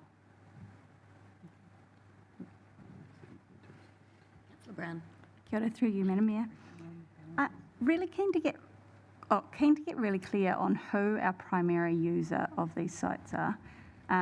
With the Motorhome Association having a site that's only $5 a night, is it appropriate to assume that New Zealanders who are often motorhome people would more than likely use the Motorhome Association provided services, and that our freedom camping spots are more for international visitors? Is that an appropriate assumption or not really? Through you, Madam Mayor, I think it's difficult to come to any conclusion there. I think just even from today's speakers, we heard from local people who are also members of the association who are using our sites and know them quite well. So, yeah, I don't think we can necessarily draw that conclusion. And, yeah, I have heard comment from some members that the Ericsson Road site is essentially also used by them as an overflow. If the other sites are full, they'll go there as another option. Thank you. Any further? Councillor Simpson. Through you, Madam Mayor, if I can just clarify on that point, the Ericsson Road Park is for New Zealand Motor Caravan Association members only. It's not a public park. Yeah. Thank you for that, Councillor Simpson. Are there any further questions? If not, I'll start working through. I've pulled together a bit of a list of the components here that we need to consider. And obviously, if you have any other questions as we work through them, don't hesitate to ask. But I'll start off with the suggested removal of the non-self-contained vehicles. Is there a general agreement that we want to proceed with that? Yep. Yes. Just with the people bypassing complying with legislation with those small toilets next to the pillow. Will we, because we don't want that to happen. We probably don't have any control over that if someone's actually making them and marketing them and they technically meet the compliance requirements. Yeah. Nothing further we could do. No. Okay, in terms of the two sites that have been proposed to be removed, the West Shore site, the 4 parks there, which have actually been temporarily closed for the last 4 years anyway. Thoughts, feedback, questions, a general consensus around proceeding with the closure as is suggested in the draft bylaw? Councillor Gregg. Yes, through you, Madam Mayor. I think given the history of antisocial behaviour and the amount of problems that council has faced over that, I think it's the best plan is to remove it. Thank you. Councillor Price. Actually, agree with Councillor Gregg. I've probably lived the issue a little bit, and the behaviour and what residents have had to put up with has been pretty hard. And I have a strong view that no freedom, and I'm a supporter of freedom camping. I think it's a great thing, but it shouldn't affect our residents. So I support that it's permanently closed. And since it's been temporarily closed, a lot of issues have gone away, which speaks for itself. Thank you. Councillor Brown. Yeah, just in agreement with Councillor Price. And I think Kathy said it well, that it had been a drastically positive change. And we don't have many of our decisions that can be described like that, so it's cool. Any conflicting views? So the foreshore. Councillor Green. Yes, through you, Madam Mayor. I go past that site every day, early in the morning and late at night, and the amount of antisocial behaviour is unbelievable. So I once again support the closure of that site. Any strongly different views to that? No? Okay. The addition of the aquarium. Probably a little bit more of a tricky one. Councillor Gregg. Through you, Madam Mayor. Sorry for speaking so many times in a row, but Okay. I've got a couple of things to say about this. Taking into account that as a council we are not legally obliged to add new freedom camping sites, I would like to draw attention to concerns about adding the aquarium car park as an extra freedom camping site for the following reasons. It could attract fly tipping, litter, antisocial behaviour, homeless camping, fires on the beach, overstaying of vehicles, and would that be reliably enforced by Armaguard? People using the aquarium toilets, which is not fair on the aquarium staff. Given that only half of residents and local businesses want the aquarium to have a freedom camping spot, we need to ask if the benefits outweigh the disadvantages. In this case, I believe the disadvantages outweigh the benefits. Thank you. Open up for further comments and views. And I guess whilst considering this, perhaps also think about if there was one of the other sites that we had consulted on that we could bring in if we were to take the aquarium out, bearing in mind, as Councillor Gregg said, we're not legally required to have a certain number of parks. Councillor Taylor. I don't have a problem with the aquarium site, but I'd like us to consider that there are methods around how or when that site is used, so restricting the use of that site. And I'll just give the example that having recently toured Ireland in a motorhome, there are sites where they have a barrier, a steel barrier at the entranceway, and that prevents vehicles of certain sizes entering into there, so you wouldn't get high vehicles, extra large vehicles taking up space. They can't get under the bar, so basically you're in or out.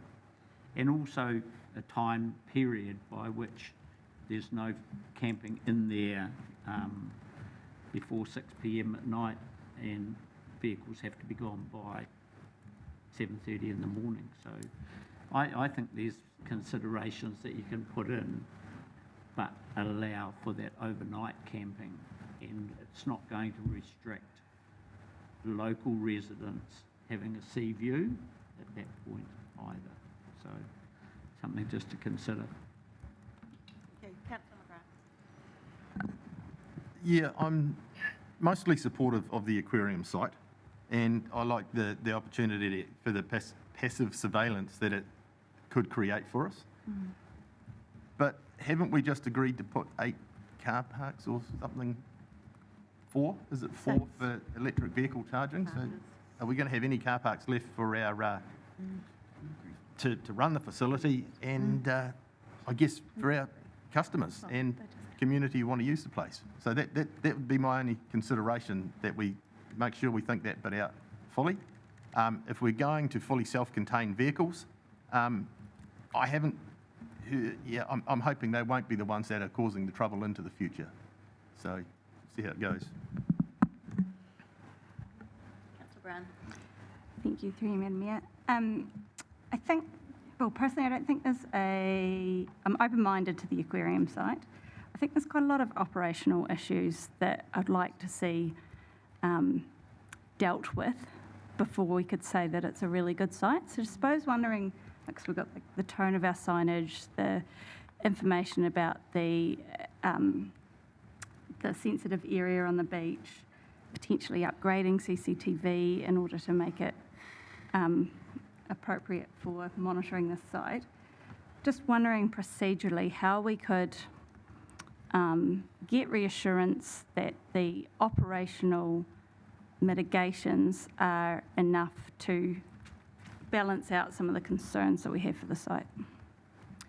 I think bearing in mind that in the officer's report, there's reference made to the limited ability to increase resources. Yeah. I think that would probably tend to suggest that we won't have the ability to spend a lot in that operational space to alleviate any concerns we might have with any particular site, whether it be the aquarium or anywhere else. Yeah.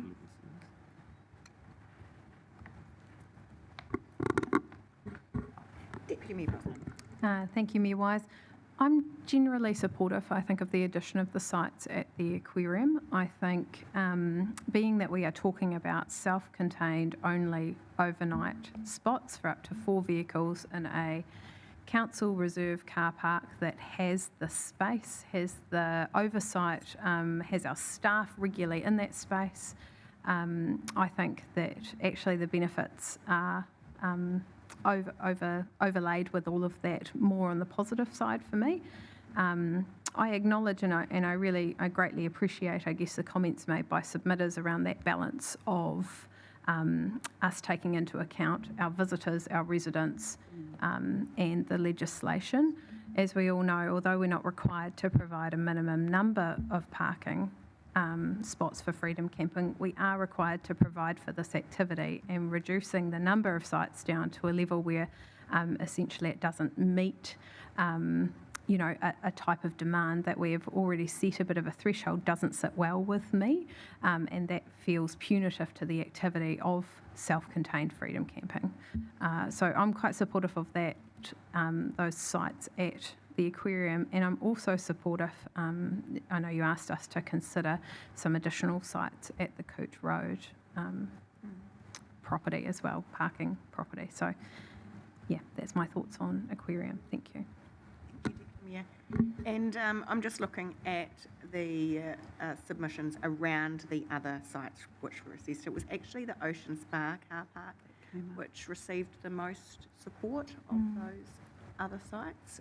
The Coote Road ones were quite a way down, and I guess probably because there would be concerns from some people about the fact that we have the Sunday market there, and so we would have to have appropriate signage and restrictions and operationalise that in a way so that it didn't impact the Sunday market. But Ocean Spa doesn't have those particular challenges, and it's in the same vicinity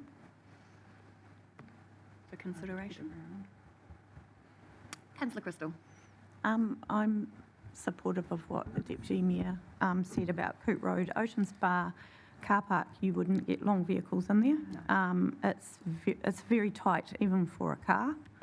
It's very well utilised. It's always full. So yes, it might have come up high, but I don't think that people really thought that through that clearly. Whereas I think the Coot Road one we can reconfigure quite easily to get longer vehicles. It's no residents opposite there. Yes, there's a Sunday market, but as far as the whole freedom camping thing goes, I think it's actually quite a good site because you're still walkable to town, but you're kind of right on the edge. I don't think it's tucked away. There's quite a lot of activity around there because it's right by the port. So, yeah, I'm quite supportive of that with the restriction that the Sunday market can still go ahead. As far as the aquarium goes, I'm kind of a little bit, I haven't really decided. I totally get some of the concerns that Rachel has, and I'm worried the CCTV doesn't go around there, but I also see that if we can put what Councillor Taylor said, some restrictions on the timing, that so people aren't there all day in their campers, because I think that would be quite restrictive on the aquarium's activity. And also just monitoring, like if it's 4 car parks, we all know what happens. 4 camper vans come and another 6 just go and park beside them. So, making sure that that actually is monitored, I think is really important. Very well at Perfume Point. Yeah. It's very well monitored. Yeah. So that's what we would need in the same space, so it's not all of a sudden a whole camper van car park. Just with regards to the Coot Road site and the market, and may not be someone here who can answer that. I'm just trying to recall, does that market take up the whole of that car park? Or is the port end still, not using that part of it? Does anyone know? Yeah, sorry, we don't know. We can find out. And I also don't know when they set up in the morning. I have a feeling it's something like 5 a.m. I think it would be very early, yeah. Councillor Crane. Through you, Madam Mayor. Just to throw into the conversation, I know that car park down where the market is on a Sunday has had a lot of negative anecdotal feedback from those working in the CBD. I know a lot of business owners, etc., have concerns, especially for female employees who park there during winter months once it's dark, getting back to their cars and things. So I'm actually quite supportive of us considering that as a site, because I do think that there is improved SIPTED by having freedom camping down there, which would make, give some reassurance to those people who are parking there for work purposes as well. So it's actually probably a really good consideration for us. Thank you. Councillor Mawson. Yeah, thanks. Through the chair, I agree with the Deputy Mayor and Councillor Crystal on the aquarium site. For me is it ticks the boxes, but for me I would not want to see, and I know you mentioned before about maintenance, and it's pretty much over the whole lot of the sites, but I wouldn't want our staff from the aquarium having to enforce that. So I think that as long as we've got some form of enforcement where, with the timing structure that we decide on, if we choose to decide on, that their staff from the aquarium are not going out there asking them to move on. I don't think that's appropriate. And the Coot Road site for me, I think, is definitely something that should be considered. Councillor McGrath and then Councillor Green. Yeah, sorry, I just need to get this in my head here. The Coot Road site, is that the site down at the beach or the car park next to the Centennial Gardens building? Yeah, which one? It's at the beach. The one at the beach? The beach, yeah. I believe that, sorry, through the chair, I believe Where the that's Sunday owned by market the is. military. Yep, maybe. That's Cool. The Centennial Gardens one's called Centennial Gardens. That's what they call it in the assessment, Coot Road. Yeah, Coot Road car park. Yeah, there was north end and south end. Yeah. Councillor Grigg. Oh, yes, briefly, through you, Madam Mayor. Just if we did consider the Coot Road site, I think we would need to, as a council, look at how we deal with litter and rubbish, because cycling past there, often the bins are absolutely overflowing. So I think that could create an extra strain, and we'd have to look at that, look into that issue of litter and how we do that in the bins and things like that. Okay, any further comments? So I'm sensing, Councillor Price. Sorry, is there any way we can find out how far that market goes down? What you were alluding to before, whether there is an area down the end that is. I feel like it's not the whole car park. Yeah, and that the northern end. It would be quite nice to Yeah. know that. But Would we? Is there anyone we'd be able to contact who might know definitively? Yeah, we can make a phone call if Yeah. you give us a moment. Yeah, absolutely. And I just would add, in terms of that Coot Road, I just spoke to the officers. Probably in terms of operationalising that area, the two main things would be the market, which we can try and get some answers to right now, and the lighting. But the lighting would be something that we could probably manage within the budget we have set aside to operationalise these sites. So. Which that's then a win-win for locals as well. Yeah. Councillor Crystal, then Councillor Mawson. So through the chair, I've been to the market, so that far end is quite empty. Most of the market happens from the toilets down to about halfway, and then the other end, because often there's cars parked down that end. Councillor Mawson. Yeah, no, sorry, through the chair, mine was just to say, obviously, somewhere along the way, there'd have to be some sort of traffic management plan for getting those cars in and out, or the campers in and out, without pedestrian. Obviously, pedestrians are important in that zone, so yeah, that's all. So I'm sensing there's a general consensus in support of the aquarium. I'm not. Yeah, I am. Yeah. I am. Other than Councillor Grigg, but is there anyone else that's a strong objection to the aquarium?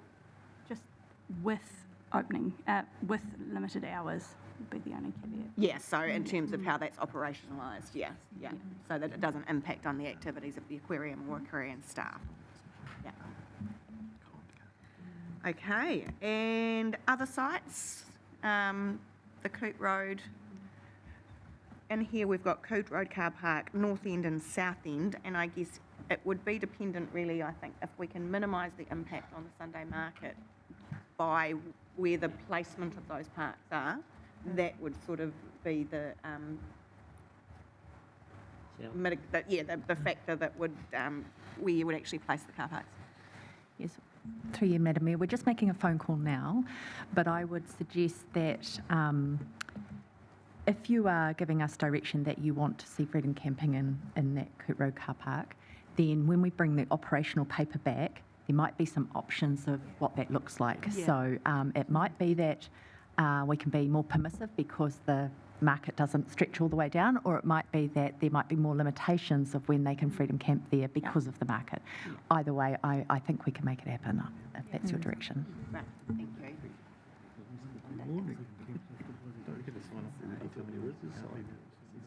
At this juncture, are we waiting for a little bit of information, obviously, but as Rachel was just said, we can make it work Either way. regardless, either way. So is there general support to bring in, and did we have a number of parks, a volume? 4? I'd like to propose 4. Yeah. Through you, Your Worship, just to speak to that suggestion of 4, just bearing in mind that we have had the submission from the Motor Caravan Association around the legality and essentially through reducing our number of parks, we're being prohibitive. I believe if we aimed, which I think is a good aim, to be at the same level of parking as what we currently are, by introducing 4, we provide a good level of passive surveillance and SEPTED oversight of any new site, whilst also satisfying, I think, that requirement not to be prohibitive by nature of number of car parks. So, yeah, very good points. Thank you, Deputy Mayor. Excuse me, Madam Mayor. I've just had a text that the Sunday market does take up the whole car park. Okay. So it would be around restricting the hours, etc. Yeah. Yeah. Don't we currently do that? I think we currently do that. There's a sign down There is a sign there. It's very faded. noticed it the other day. You can't park there just normally. Yeah.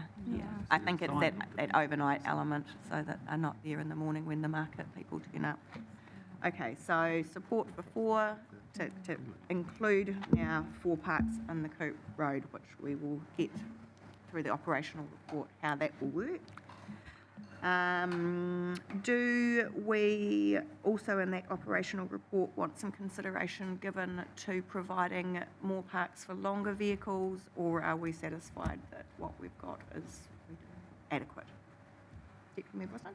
Through you, Madam Mayor, I have been taking a couple of notes on the guidance into that operational report, and I had thought something along the lines of some accommodation is considered for the maximum length of vehicles, so we could get some options come back to us in that report. Yep.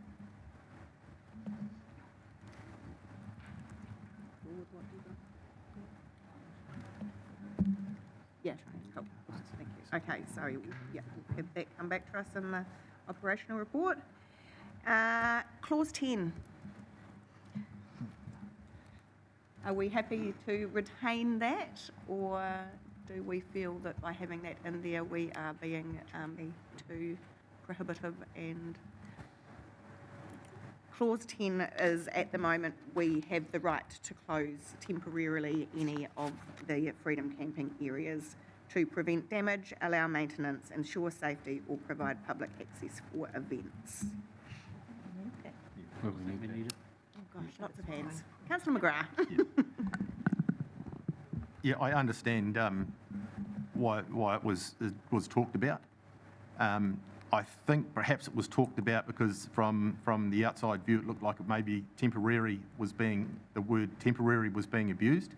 But I do think we need to have some agility and have that in there. So if something does happen or go wrong or things aren't right, we have a short-term ability to stop while we reconfigure ourselves and go back and look at other options. Yeah, I agree with that comment, and quite frankly, I think this is a power that we have anyway, so it is just good to have clarity of it in the bylaw. I don't think we're introducing any new powers, we're just being clear about its application to the freedom camping bylaw. So, any differing views? Okay, now that was my list. Is there anything anyone else would like to have further discussion on? Deputy Bosman. Thank you. Through you, Madam Mayor, just picking up on the conversation around the introduction of parking in CBD car parks. I would be comfortable and interested in yours and Council's view on just a note in our resolution that we desire to investigate that as part of our next scheduled review of this bylaw. So we give some comfort that it is on our radar. We give a little bit of guidance into the next review of this, and it's something that we're not re-triggering another process and cost and staff time to do now, but we're acknowledging that it's something we may want to look at. Yeah.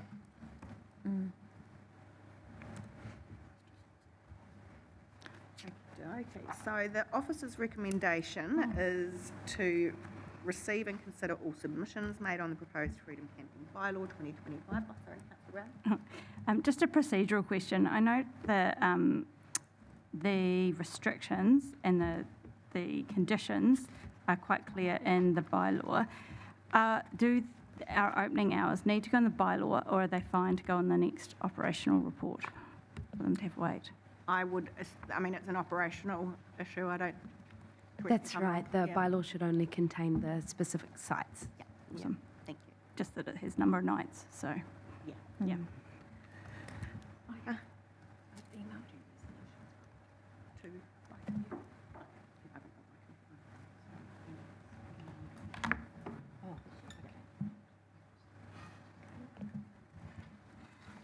Okay, so we will be popping up on the screen as we craft this, the changes that we'll be bringing through to the resolution. So obviously, in terms of adopting the bylaw, we do have some additional amendments. Firstly, the one that's included in the current recommendation is around the definition of self-contained motor vehicle. And then in addition to that, we are bringing in the Coot Road site with 4 parks. And will that, in terms of the other, that would be a 2-night maximum stay? It would be consistent with the aquarium and Perfume Point car park? Yeah.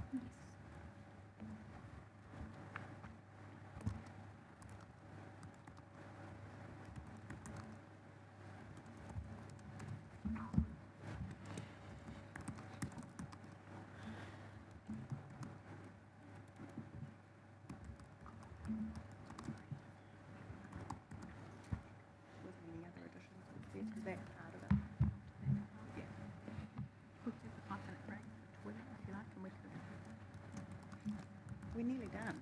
Oh, you can go on. You can go. We won't vote until you get back. All those in favour? Just tell Carolyn I'll resend it through with that maximum 2-night on it. It's disgusting.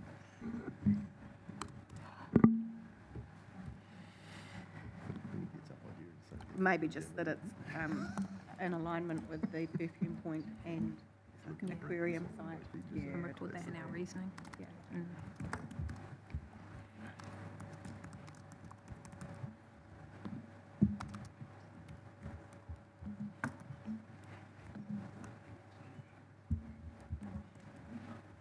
You've got a version 2, sorry, Carolyn. I might just verbally get better. Okay. So we'll just pop up draft with some additions. God, I can't read that. So that's perfect. Thank you very much, Carolyn. Okay, so here we have the adopting with the amendments of the addition of the self-contained parking sites at Coot Road. And we just want to add to that that it's With a 2-night maximum stay and with a 2-night maximum stay.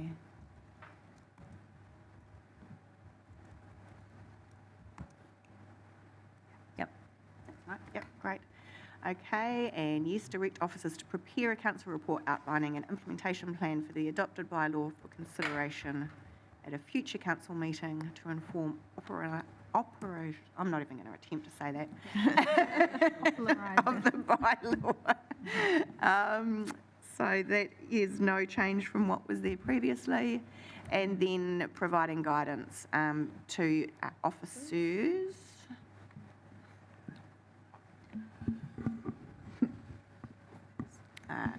Is considered for maximum length of vehicles, prepare signage that is clear, accepted consideration, options for car park placement in any new sites is provided.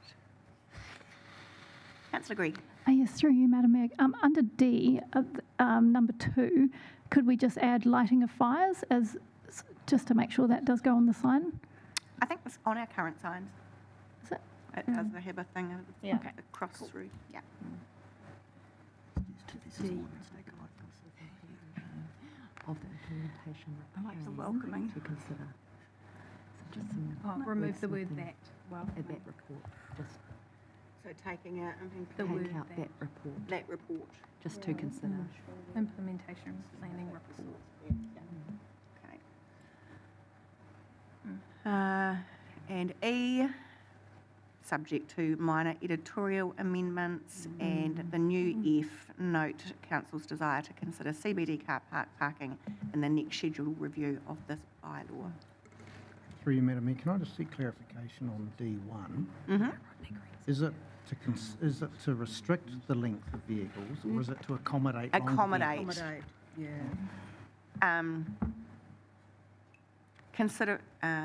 Consideration is given to increasing capacity for longer length vehicles, or even maximum,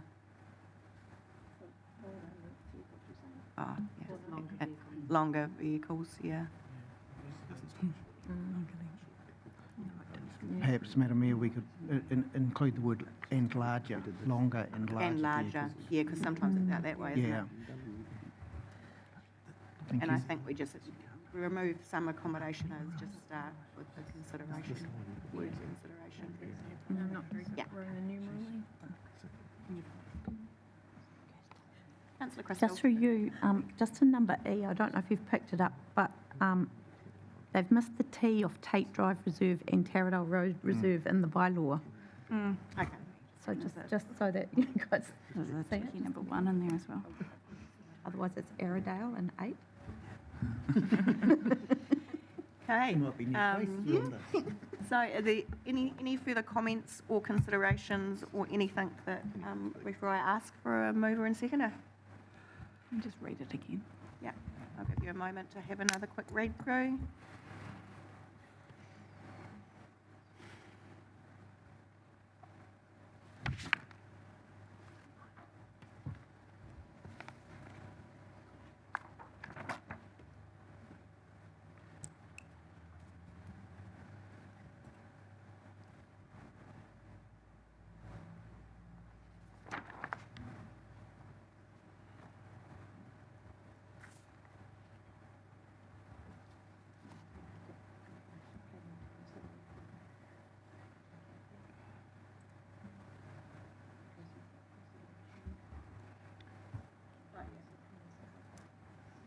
Guidance to officers in the preparation of the implementation planning. Oh, yeah. And number 3, yeah. Septic consideration of any new sites is considered. Yeah. Maybe just septic of any new sites.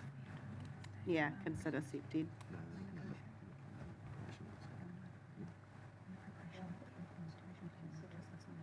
Yeah.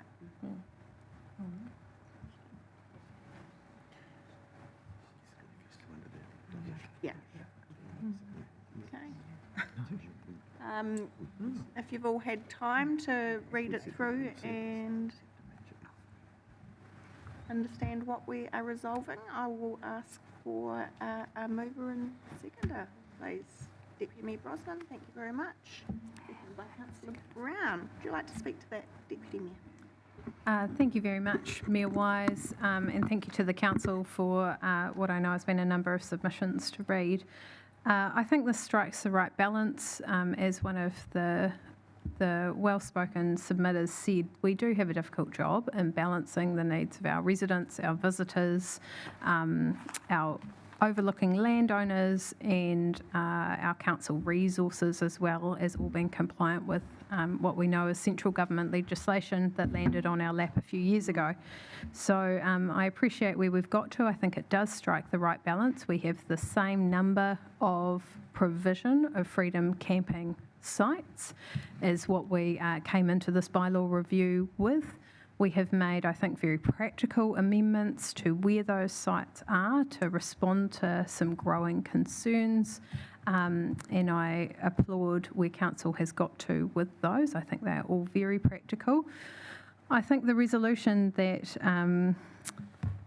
we're looking to debate now provides some clear guidance to staff around where those sites may have an impact on others, that our signage is clear, that we look at our crime prevention through environmental design, our septic considerations to make sure that those sites are as safe and accessible as possible.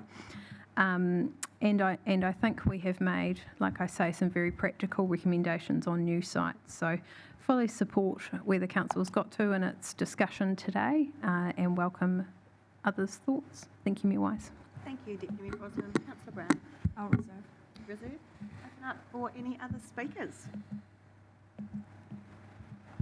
Councillor Simpson. Yeah, through you, Madam Mayor. Further to Councillor Brosnan's verbal summary, I think it's more significant than that. I think what we've done is future-proofed some of our parking by taking into consideration the changed demographic in the type of freedom camper that exists. And I think contrary to some of the commentary here, we have to be careful about not conflicting and projecting litter and fires and things onto innocent parties who are simply enjoying the freedom to camp on our foreshore. Thank you. Thank you. There's no further speakers, I'll pass back to Councillor Brown. I think it's all been said. Really, I think we have a policy around being open to freedom campaigners and welcoming, and I think the tricky balance that we've had to weigh up here today is that, but it also supports our residents who we make decisions by and on behalf of. So. Thank you. Right of reply, Deputy Mayor? No, thank you. Okay. In case, I'll put the motion. All those in favour, please say aye. Aye. Against? Carried. Well done, everybody. Thank you. Thank you once again to our submitters who came to talk to us today. Really appreciate the time that you've taken to assist us with this decision making. So, if we could stand and have our closing karakia, please. Kia tau, te rangimārie, ki runga i ngā iwi katoa. Kia piki i ora, te kaha, me te māramatanga, i ngā wā katoa, te hei mauri ora. Well done, team.